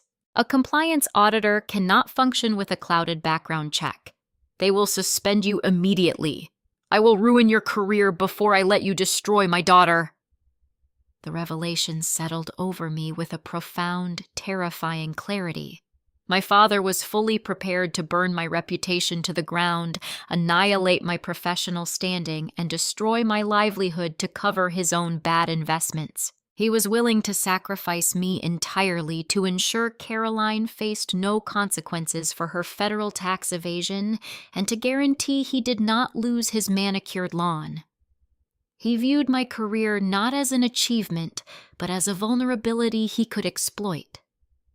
I looked at the man standing in front of me. The familial bond had evaporated, leaving behind a stark adversarial reality. He was no longer my father. He was the opposing counsel. "Get out," I said softly. The quiet authority in my voice caught him off guard. He expected me to argue. He expected me to panic at the prospect of losing my job. He did not expect absolute, unyielding defiance. "You have until Monday, Hannah," he warned, turning toward the door. Do not underestimate what I am willing to do to protect this family. I am not underestimating you, I replied, watching him grasp the door handle. I am auditing you. The door clicked shut behind him, sealing the room in silence once again. I stood rooted to the spot for several long seconds, letting the residual tension bleed out of my muscles. The threat to my career was genuine. A formal complaint of elder abuse, even a fabricated one, would trigger an automatic internal investigation at my bank, effectively stalling my trajectory. But William had made a catastrophic tactical error. He assumed his physical intimidation would override my analytical discipline. I reached into the deep pocket of my trousers. I retrieved my smartphone.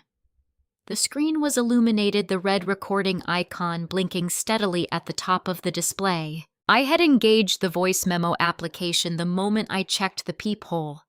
The entire conversation, including his explicit threat to file a false report with my employer and his admission of the underlying financial crisis, was captured in pristine digital audio. I stopped the recording. I uploaded the file to the secure cloud server, placing it next to the confession from Marcus the notary. My father believed he possessed the leverage to force my surrender. He failed to comprehend that an auditor builds leverage by documenting the threat. He had just handed me the final piece of evidence required to elevate their state-level fraud into an organized extortion scheme. I sat back down at the glass desk, opening my laptop. The extortion attempt confirmed my hypothesis. They were terrified. The temporary restraining order had successfully paralyzed their operation. But Jason was still a wild card. If Jason realized the funds were permanently inaccessible, he would abandon Caroline and flee before the authorities moved in. I needed to ensure Jason remained trapped in Maryland until the federal net closed around him. I needed to weaponize the truth I had uncovered in the offshore wire logs, turning the conspirators against each other. I returned to the glass tower overlooking the Potomac River early Monday morning. The weekend storm had cleared, leaving the capital bathed in a harsh, unforgiving winter light. Beatrice Sterling sat behind her expansive desk, her posture impeccably straight, her wire-rimmed glasses catching the morning glare. She did not offer small talk. She expected actionable intelligence. I unclasped my leather briefcase and retrieved my smartphone. I placed the device squarely in the center of her desk, selected the audio file I had captured on Friday evening, and pressed play. The crisp digital recording filled the quiet office. William's voice echoed against the mahogany walls, his tone vibrating with desperate rage. We listened to his explicit demand to lift the legal injunctions. We heard his calculated threat to contact my corporate compliance board and file a fabricated complaint of elder abuse. We heard his outright admission that his primary motivation was saving his Annapolis real estate from a bank foreclosure. I watched Beatrice. Her expression remained entirely neutral. She did not react to the cruelty of a father attempting to destroy his daughter's career. Emotion is a vulnerability in a courtroom. She merely picked up a black fountain pen, opened a thick manila folder labeled Exhibits, and inscribed a single line of text on the ledger inside. She closed the folder. She set the pen aside and reached for a yellow legal pad resting near her keyboard. She picked up a different pen, this one loaded with bright red ink. She wrote down a specific alphanumeric sequence. Title: 18. United States Code Section 1343. She drew a thick, deliberate circle around the statute. The red ink stood out sharply against the yellow paper. She slid the pad across the desk toward me. Hannah Beatrice began, her eyes narrowing with a predatory, analytical joy. You are focusing on the emotional betrayal and the local forgery. You are looking at a Maryland crime. You need to zoom out and look at the map. I examined the circled statute. My mind, conditioned by years of internal bank auditing, began to parse the legal code. Beatrice leaned forward, resting her elbows on the desk. Before establishing her private practice, Beatrice had spent 12 years as a government prosecutor. She specialized in dismantling complex white-collar syndicates. She viewed criminal networks the way a structural engineer views a condemned bridge, looking for the exact load-bearing pillar that would bring the entire edifice crashing down. "Let us trace the telecommunications footprint," Beatrice instructed. Caroline physically stood inside a retail store in Annapolis, but she submitted fraudulent proxy documents to a national carrier to hijack a cellular signal. That signal was actively routing to your device, which was physically located in a hotel room in Seattle, Washington. She weaponized an interstate telecommunications network to intercept secure banking codes. The realization struck me with the force of a physical blow. The borders were invisible, but legally they were insurmountable. I picked up the thread, my professional training locking into sequence with her legal strategy. And the money I added, feeling the cold logic click into place. The funds departed a local Maryland escrow account, but Jason wired the capital into a corporate vault located in New York. The holding entity Apex Holdings is registered in the state of Delaware. Beatrice offered a thin, razor-sharp smile. "Exactly," she confirmed. And on Thursday afternoon, Jason attempted to push that stolen capital to a foreign banking institution in the Cayman Islands. Every single step of their coordinated scheme breached a state line or an international boundary. They utilized interstate wires, internet providers, and federal banking systems to execute their theft. I stared at the red circle on the yellow pad. This was no longer a dispute over a forged deed in a county courthouse. State prosecutors handle local real estate fraud. The federal government handles the weaponization of interstate infrastructure. By crossing those geographic and digital borders, my parents and sister had unwittingly invited the Department of Justice into their suburban lives. The penalties for wire fraud are not measured in probation or lenient plea deals. Beatrice explained, her voice dropping to a low, serious register. They carry mandatory minimum sentencing guidelines up to 20 years per count. Furthermore, because Caroline utilized your specific identification credentials during the interstate theft, the federal prosecutor will attach aggravated identity theft to the indictment. That carries an automatic consecutive 2-year prison term that no judge can waive or reduce. A profound stillness settled over the office. Evelyn and William believed they were managing a domestic dispute. They assumed they could bully their dependable daughter into submission by leveraging familial guilt and threatening my employment. They thought they had engineered a localized fire sale to solve a localized debt. They failed to realize the sprawling magnitude of their digital footprint. They had handed a loaded multi-jurisdictional federal case to a woman who spends her days ensuring corporate entities comply with federal banking regulations. For 35 years, I had mitigated their disasters. When Caroline overdrew her checking accounts in college, I negotiated the fee reversals. When my parents fell behind on their property taxes, I structured their repayment spreadsheets. I was the silent engine keeping their chaotic lives on the tracks. They had mistaken my quiet competence for subservience. They did not comprehend that the same meticulous discipline required to fix their mistakes could be weaponized to guarantee their ruin. I looked away from the legal pad and met Beatrice's gaze. "We have the forensic accounting," I stated. "We have the audio confession from the corrupt notary. We have the extortion recording from my father. We possess sufficient evidence to alert the federal authorities right now." "We do," Beatrice agreed, tapping her finger against the desk. "But if we hand this to the Federal Bureau of Investigation today, the agents will execute standard subpoenas. They will knock on doors. That provides Jason the opportunity to destroy his encrypted hard drives. It gives your mother time to coordinate her false narrative with Caroline.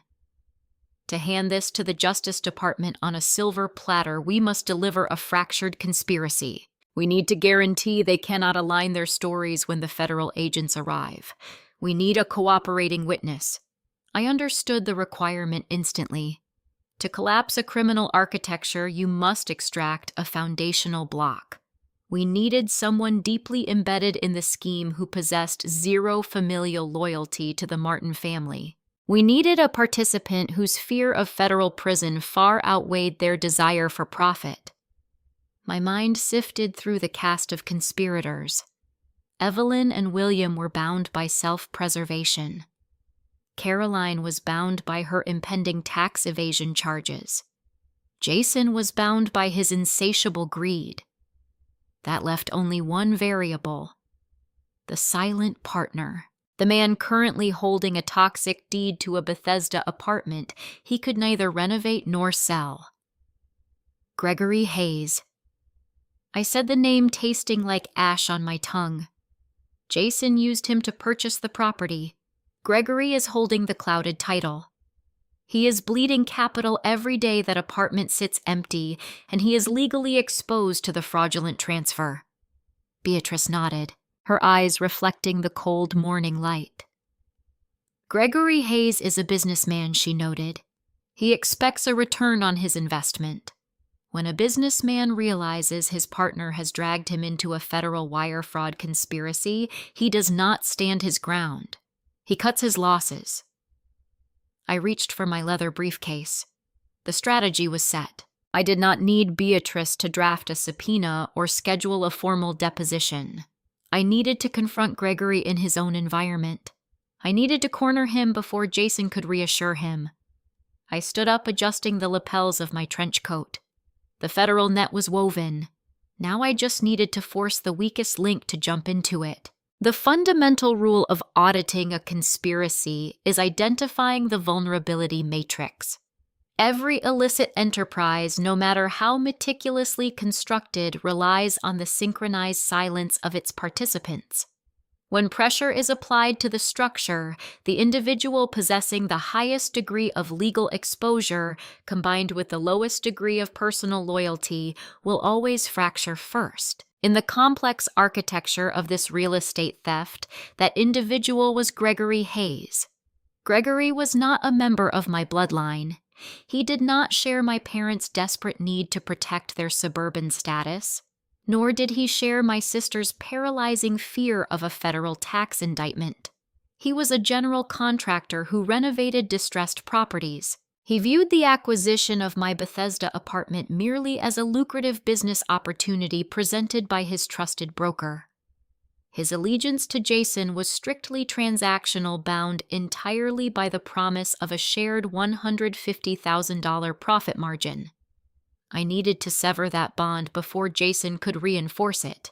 I needed to isolate Gregory and present him with a mathematical reality where cooperating with me became his only viable survival strategy. On Tuesday morning, the air in the capital region was sharp and biting, hinting at an early frost. I did not invite Gregory to a sterile law office where the formal environment might trigger his defensive instincts and prompt him to request an attorney. I tracked him to his natural habitat. Utilizing the public permits database, I located the address of an active residential renovation project currently registered under his contracting license. I drove to a sprawling, half-finished suburban development in Northern Virginia. The neighborhood echoed with the rhythmic pounding of nail guns and the low growl of diesel machinery. I parked my sedan across the street from a gutted 2-story property. A large white pickup truck sat idling in the driveway, its bed loaded with drywall and lumber. I observed the site from my vehicle. After 20 minutes, a man wearing a yellow hard hat and a heavy canvas work jacket emerged from the front door, studying a clipboard.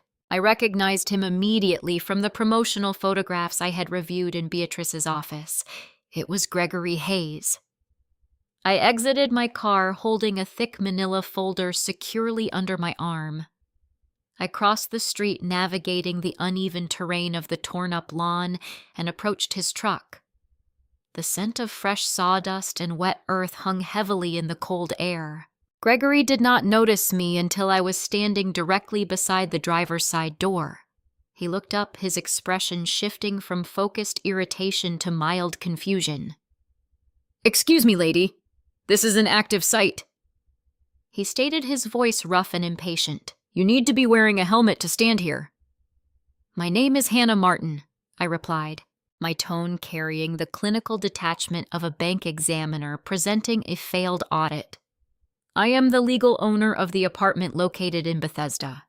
The apartment you supposedly purchased last week for $300,000. The confusion in his eyes evaporated instantly, replaced by a guarded defensive hostility.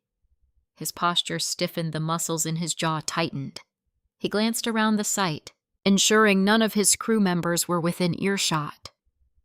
"I have nothing to say to you," Gregory countered, taking a step toward the cab of his truck. "My broker handled that transaction. The title company cleared it. If you have a problem with your family, take it up with them. Do not come to my job site." He reached for the door handle. I stepped closer, blocking his path. I did not raise my voice, but the sudden proximity forced him to pause. The title company cleared a fraudulent transfer based on a forged power of attorney, I explained, maintaining unblinking eye contact. And as of Thursday afternoon, a Maryland judge placed a lis pendens on that specific parcel. The title is permanently clouded. You are currently holding a toxic asset. You cannot renovate it. You cannot secure a construction loan against it, and you certainly cannot resell it. Gregory crossed his arms over his chest. He was attempting to project unbothered confidence, but I could see the subtle, rapid calculations racing behind his eyes.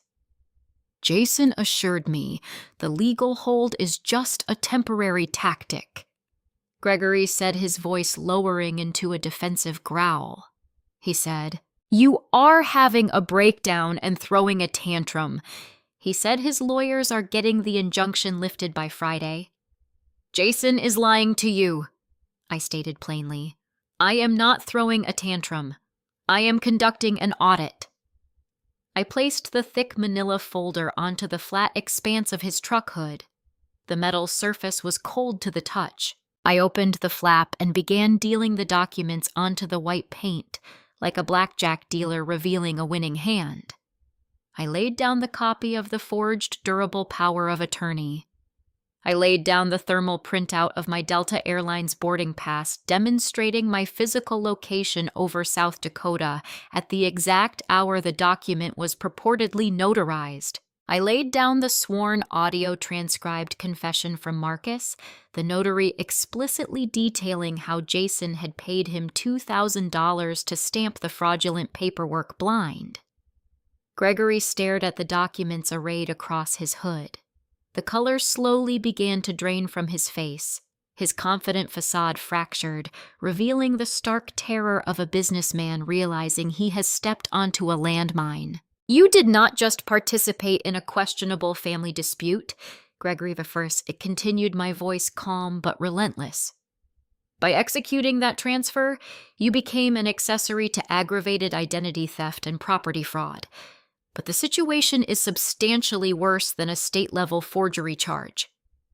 I reached into the folder and extracted the final piece of evidence. I placed the highlighted financial ledger detailing the outbound international wire transfers in the center of the hood. "Jason is not fighting this injunction," I explained, watching Gregory's eyes lock onto the banking data. "Jason utilized the telecom networks to intercept my secure data across state lines. He routed my life savings into a Delaware shell company, and he is currently attempting to wire that capital into an offshore account located in the Cayman Islands." Gregory leaned closer to the hood, his breathing suddenly shallow. A single bead of sweat materialized near his temple, tracing a slow, erratic path down the side of his face, disappearing beneath the rim of his hard hat. The cold morning air seemed to offer him no relief. "This is not a local real estate scam," I told him, delivering the final blow. "This is a multi-jurisdictional federal wire fraud conspiracy. The Department of Justice is involved, and Jason is not planning to stick around and help you clear the title on that Bethesda apartment." The realization hit Gregory with devastating force.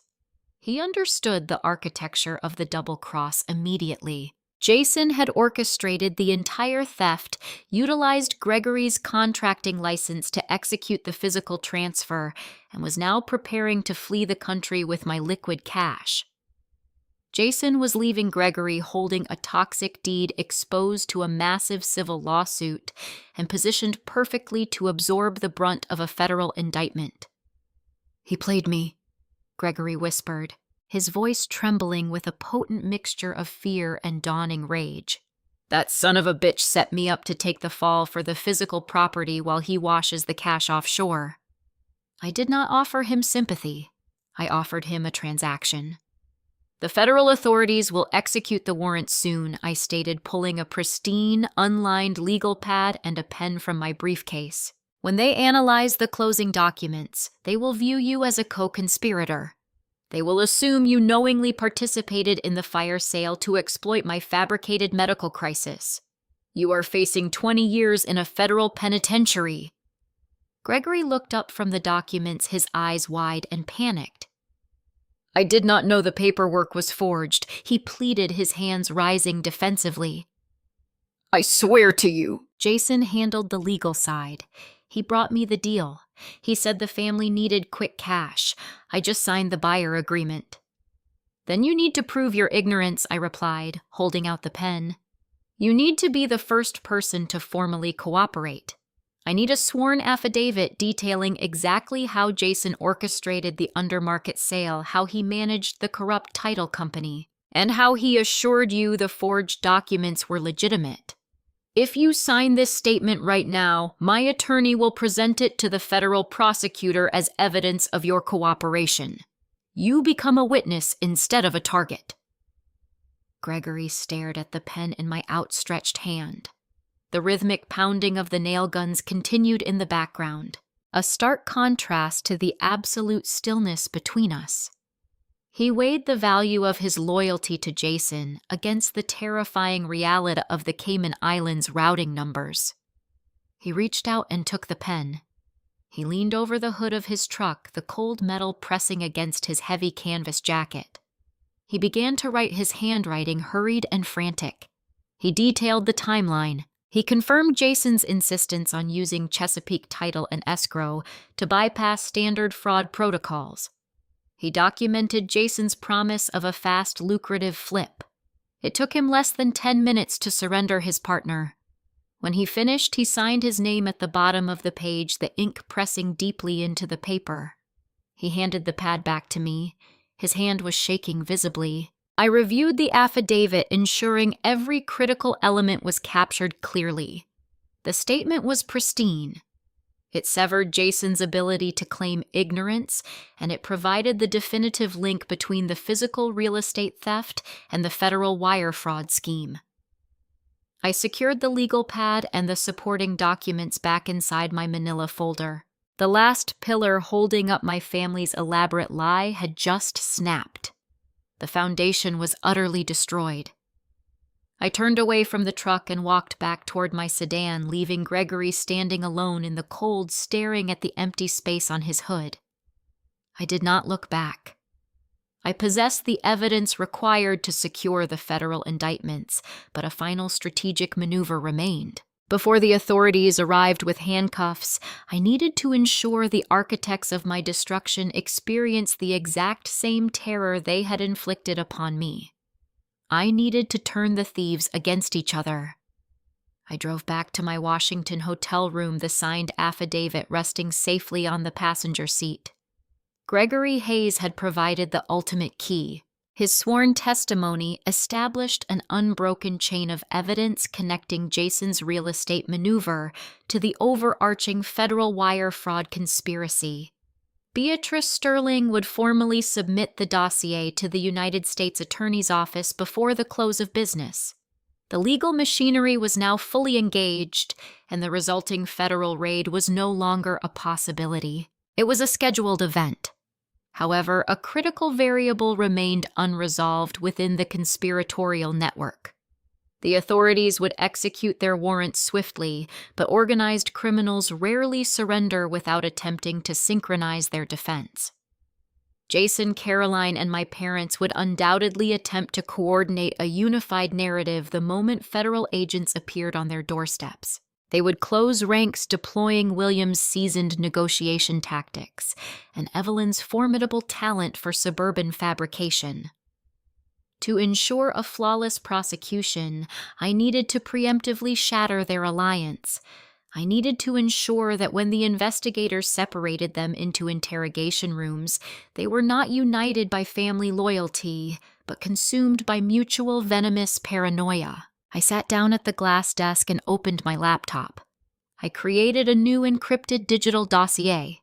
I did not include the forged durable power of attorney or the telecom records confirming the subscriber identity module swap. Caroline already possessed intimate knowledge of her own crimes. Instead, I focused entirely on Jason's betrayal. I uploaded the Treasury Department levy confirming her unpaid federal payroll taxes. I attached the banking records demonstrating that Apex Holdings had never disbursed a single dollar to the Internal Revenue Service. Finally, I inserted the most devastating document of all, the highlighted international wire transfer logs, explicitly detailing Jason's attempt to push my $142,000 to the Cayman Islands. The story the data told was indisputable. It mapped out Jason's entire exit strategy. He was abandoning her to face a federal tax indictment alone while he secured his financial independence. I drafted a brief email addressed to my sister's primary account. I attached the encrypted dossier. I did not include a lengthy explanation. I did not threaten her with prison or demand an apology. I typed a single surgical sentence designed to maximize the psychological impact. Look at the man you destroyed my life to protect. I clicked send. The progress bar flashed briefly across the screen, confirming the transmission. A moment later, my smartphone vibrated, signaling a red receipt from her inbox. The digital payload had landed. I leaned back in the ergonomic chair and waited. Caroline is not an analytical thinker. She operates entirely on raw emotional impulses. She responds to perceived slights with dramatic escalation. For 3 days, she had likely been pacing the floors of their Annapolis townhouse, terrified by the sudden freezing of Jason's accounts, yet still clinging to the desperate belief that her fiancé possessed a masterful plan to rescue them both. She believed they were partners navigating a temporary legal setback. The email I sent would detonate that belief instantly. 20 minutes elapsed. The silence in the hotel room stretched tight. My phone began to vibrate. The screen illuminated, displaying Caroline's contact name. The device danced across the glass surface of the desk, the rhythmic buzzing acting as a frantic digital heartbeat. I did not answer. The call went to voicemail. 10 seconds later, the phone vibrated again. Then a third time. The incoming calls transformed into a rapid, unyielding barrage. Text messages began to flood my notification center. The text truncated, but the panic palpable. Hannah, pick up. Where did you get these documents? Tell me this is fake. Tell me you forged this to scare me. Hannah, please. I need to know if this is real. The sheer volume of the notifications confirmed that the strategy was executing flawlessly. Caroline was currently looking at the undeniable proof of her own impending ruin. The realization was likely washing over her in a suffocating wave of terror and rage. She had committed aggravated identity theft. She had committed state-level document forgery. She had utilized interstate telecommunications networks to execute a massive theft against her own blood relative. She had risked decades in a federal penitentiary, all based on Jason's solemn promise that he would utilize the capital to clear her name with the federal government. Now she was staring at the Cayman Islands routing numbers. I watched the incoming calls continue to flash across my screen. I visualized the scene currently unfolding inside their luxury waterfront townhouse. Jason would likely arrive home expecting to find Caroline anxious but manageable. Instead, he would walk into a highly volatile ambush. Caroline would confront him with the offshore wire logs. Jason, accustomed to manipulating her with corporate jargon and smooth assurances, would find himself cornered by hard forensic banking data. He would attempt to deny the authenticity of the documents. He would attempt to formulate a convoluted explanation regarding international tax shelters and temporary holding accounts. But Caroline, fueled by the terrifying prospect of a federal prison sentence, would not accept his standard deflections. The confrontation would rapidly escalate from a tense discussion into a volatile, screaming conflict. Accusations would fly. The carefully constructed facade of their romantic partnership would disintegrate, replaced by the ugly, self-serving reality of two criminals realizing the heist had failed. My phone finally stopped buzzing. The silence indicated that the internal fracture was complete. Caroline was no longer focused on defending herself against my legal actions. She was entirely consumed by the immediate, devastating betrayal occurring in her own living room. I opened my email client and drafted a second message. This one directed to Beatrice Sterling. The internal alliance is broken. They are turning on each other. You have a clear path to submit the final dossier to the federal prosecutor. Beatrice replied within 2 minutes. A single word received. The Trojan horse had successfully delivered its payload. By weaponizing the truth of Jason's greed, I had effectively neutralized their ability to mount a coordinated legal defense. When the federal authorities eventually arrived to conduct their interviews, they would not find a unified front.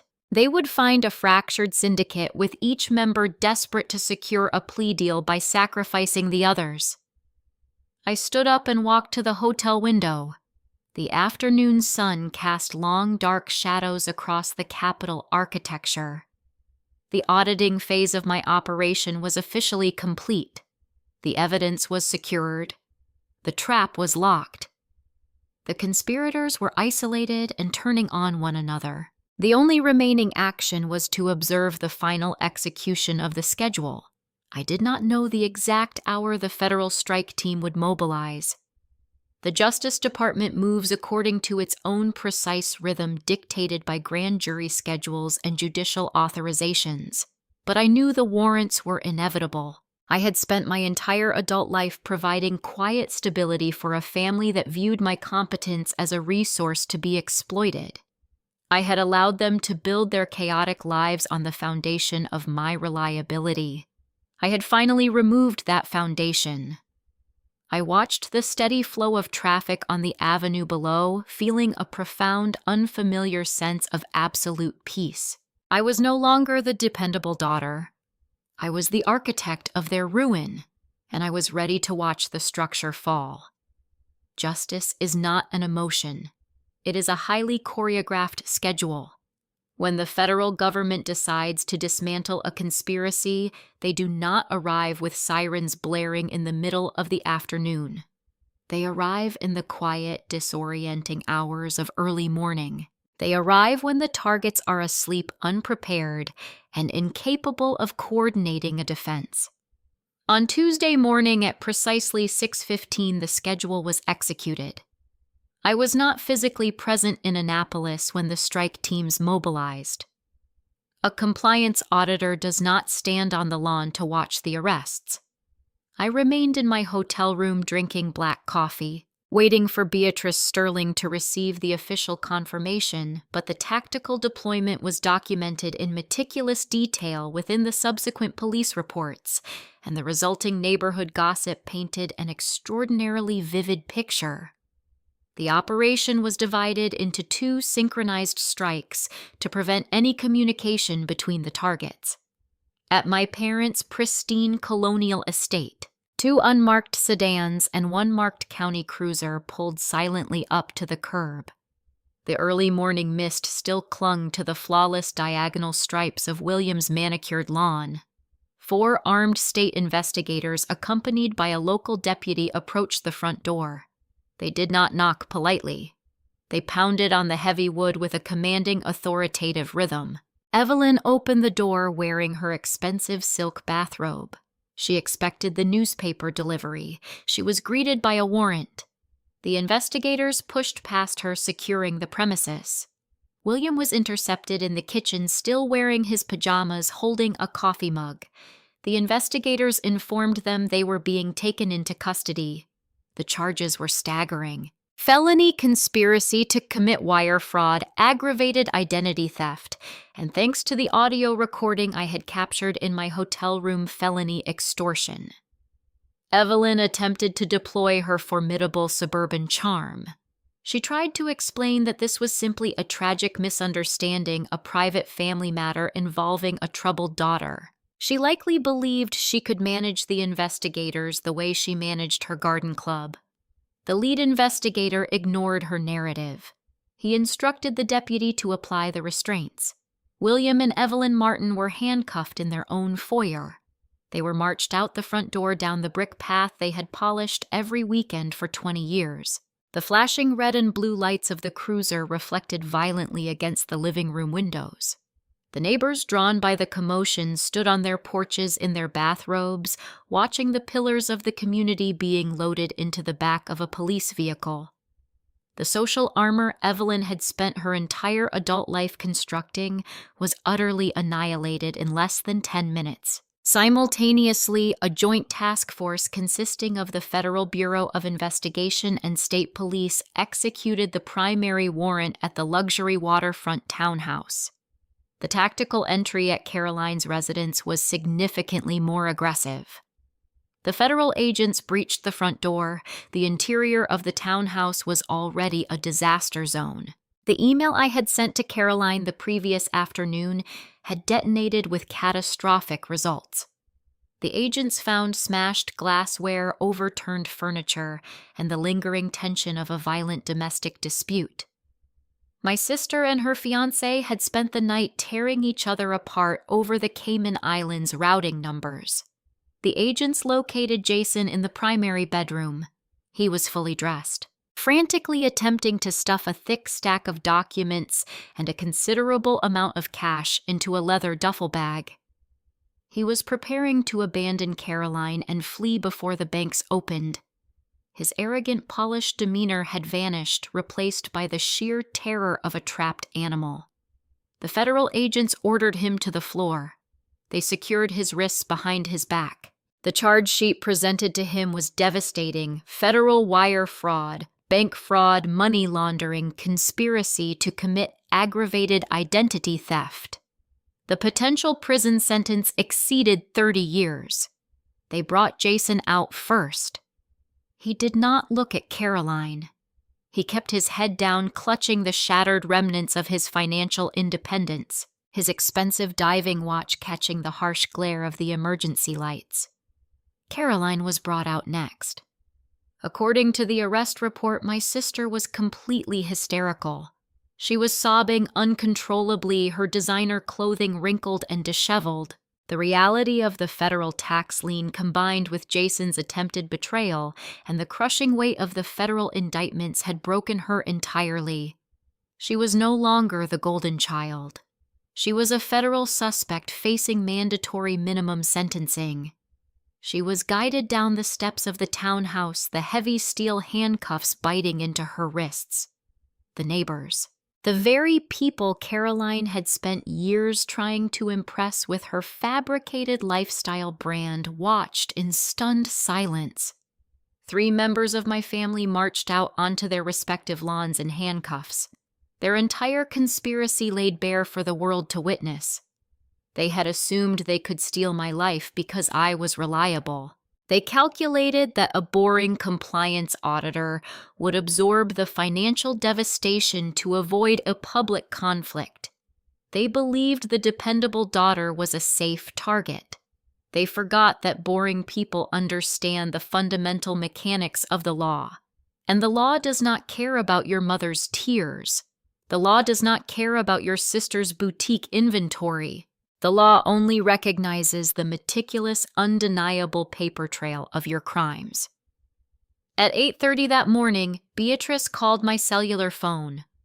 "The warrants have been executed," she stated, her voice carrying a tone of deep professional satisfaction.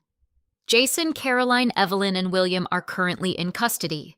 The federal prosecutor has formally seized all assets associated with Apex Holdings. Gregory Hayes has been placed under federal supervision as a cooperating witness. The physical property in Bethesda remains locked under the injunction." I thanked her and terminated the call. I remained in my hotel room watching the morning traffic intensify on the streets below. I did not feel a sudden rush of triumphant joy. I felt the profound, hollow exhaustion that follows a lengthy, grueling audit. The ledger was finally balanced. The discrepancies were resolved. The penalties were applied. The legal machinery would now consume them entirely.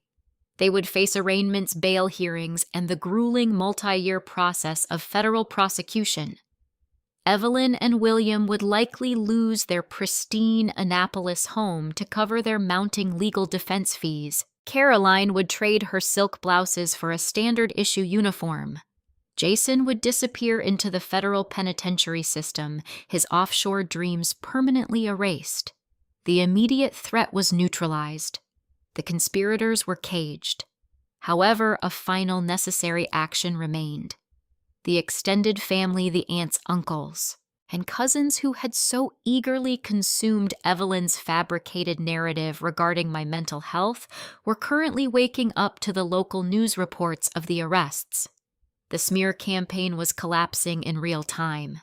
I needed to establish my permanent boundaries before the inevitable flood of apologies and desperate pleas for leniency began.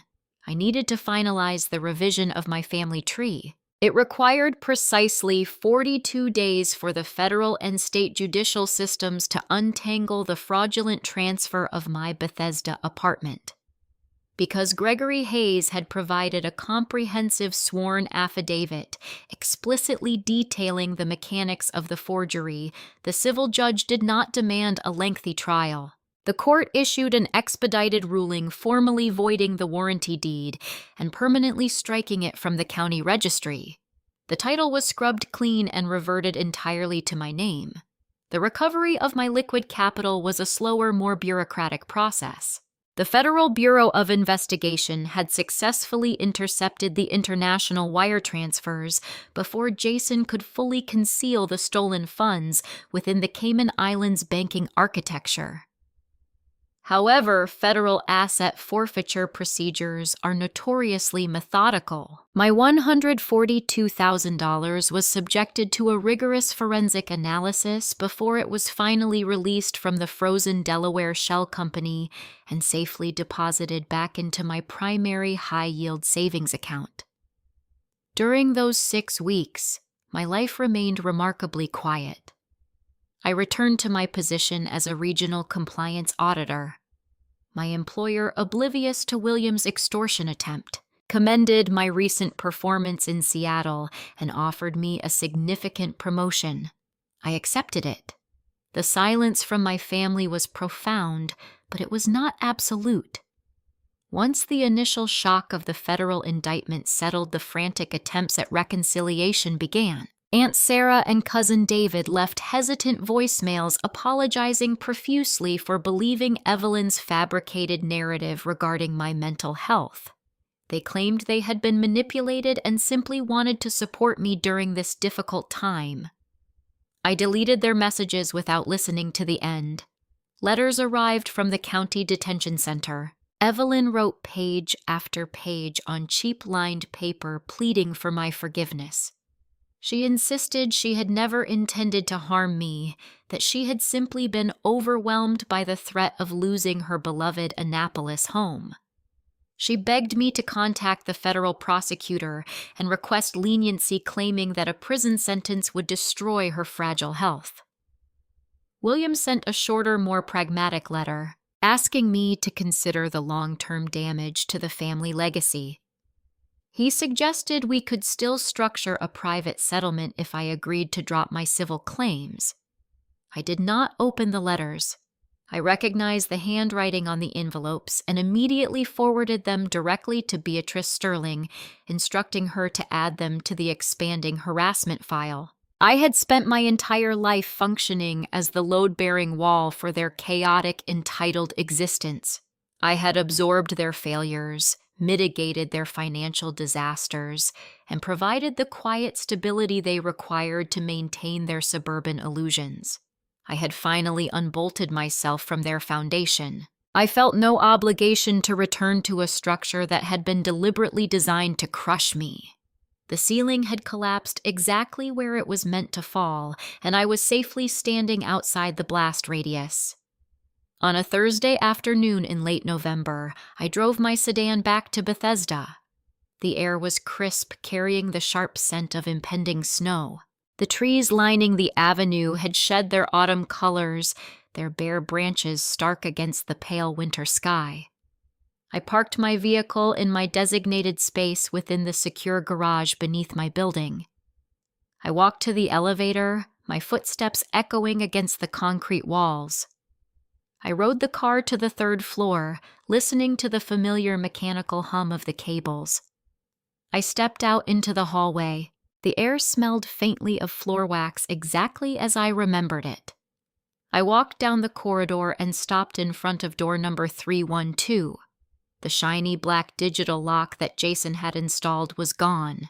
In its place sat a heavy brushed steel deadbolt.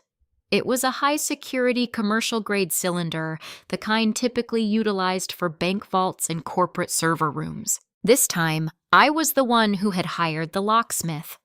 I reached into the pocket of my trench coat and pulled out a single heavy silver key. The metal was cool against my skin. I slid the key into the precision-cut groove. It did not hit a foreign wall. It slid effortlessly into the mechanism. I turned my wrist. The heavy steel bolt retracted with a deep, satisfying metallic click. The sound reverberated through the quiet hallway, a profound auditory confirmation of absolute ownership. I pushed the door open and stepped inside. The movers I had hired earlier that week had successfully retrieved my belongings from the cheap storage facility where Gregory had haphazardly abandoned them. My furniture was positioned exactly where it belonged. My bookshelves were organized according to my specific system. The curtains I had purchased hung perfectly straight. I walked into the living room. The afternoon light was streaming through the large windows, hitting the oak hardwood floors at the precise familiar angle I had memorized over the past 3 years. The golden illumination highlighted the subtle grain of the wood, casting long, warm shadows across the room. I walked into the kitchen and set my keys down on the granite counter. I stood in the center of the space and took a slow, deep breath. I listened. There were no frantic phone calls demanding a financial bailout. There were no manipulative text messages requesting a bridge loan. There were no hushed, urgent conversations regarding commercial leases or unpaid taxes. There were no forged documents, no hijacked telecom signals, and no desperate cornered men threatening to destroy my career. There was only silence. The profound, unbothered silence of a space that belonged entirely to me. A space secured by my own labor, protected by my own diligence, and guarded by a door that no one else possessed the authority to open. Some people believe that revenge must be a loud, spectacular event. They envision dramatic courtroom speeches, violent confrontations, and screaming matches designed to inflict maximum emotional damage upon the guilty parties. They think victory is defined by the volume of the destruction. It is not. True victory is surgical. It is the methodical application of pressure against the weakest points of a conspiracy. It is the precise documentation of a threat, the strategic deployment of a legal injunction, and the quiet, inevitable execution of a federal warrant. True victory is allowing the architects of your ruin to slowly realize they have built their own cages. I walked back into the living room and sat down on my sofa. I did not turn on the television or open my laptop. I simply sat in the quiet warmth of my home, watching the afternoon light gradually fade into evening. I was no longer the dependable daughter. I was the auditor who had closed the ledger, and the final balance was exactly 0.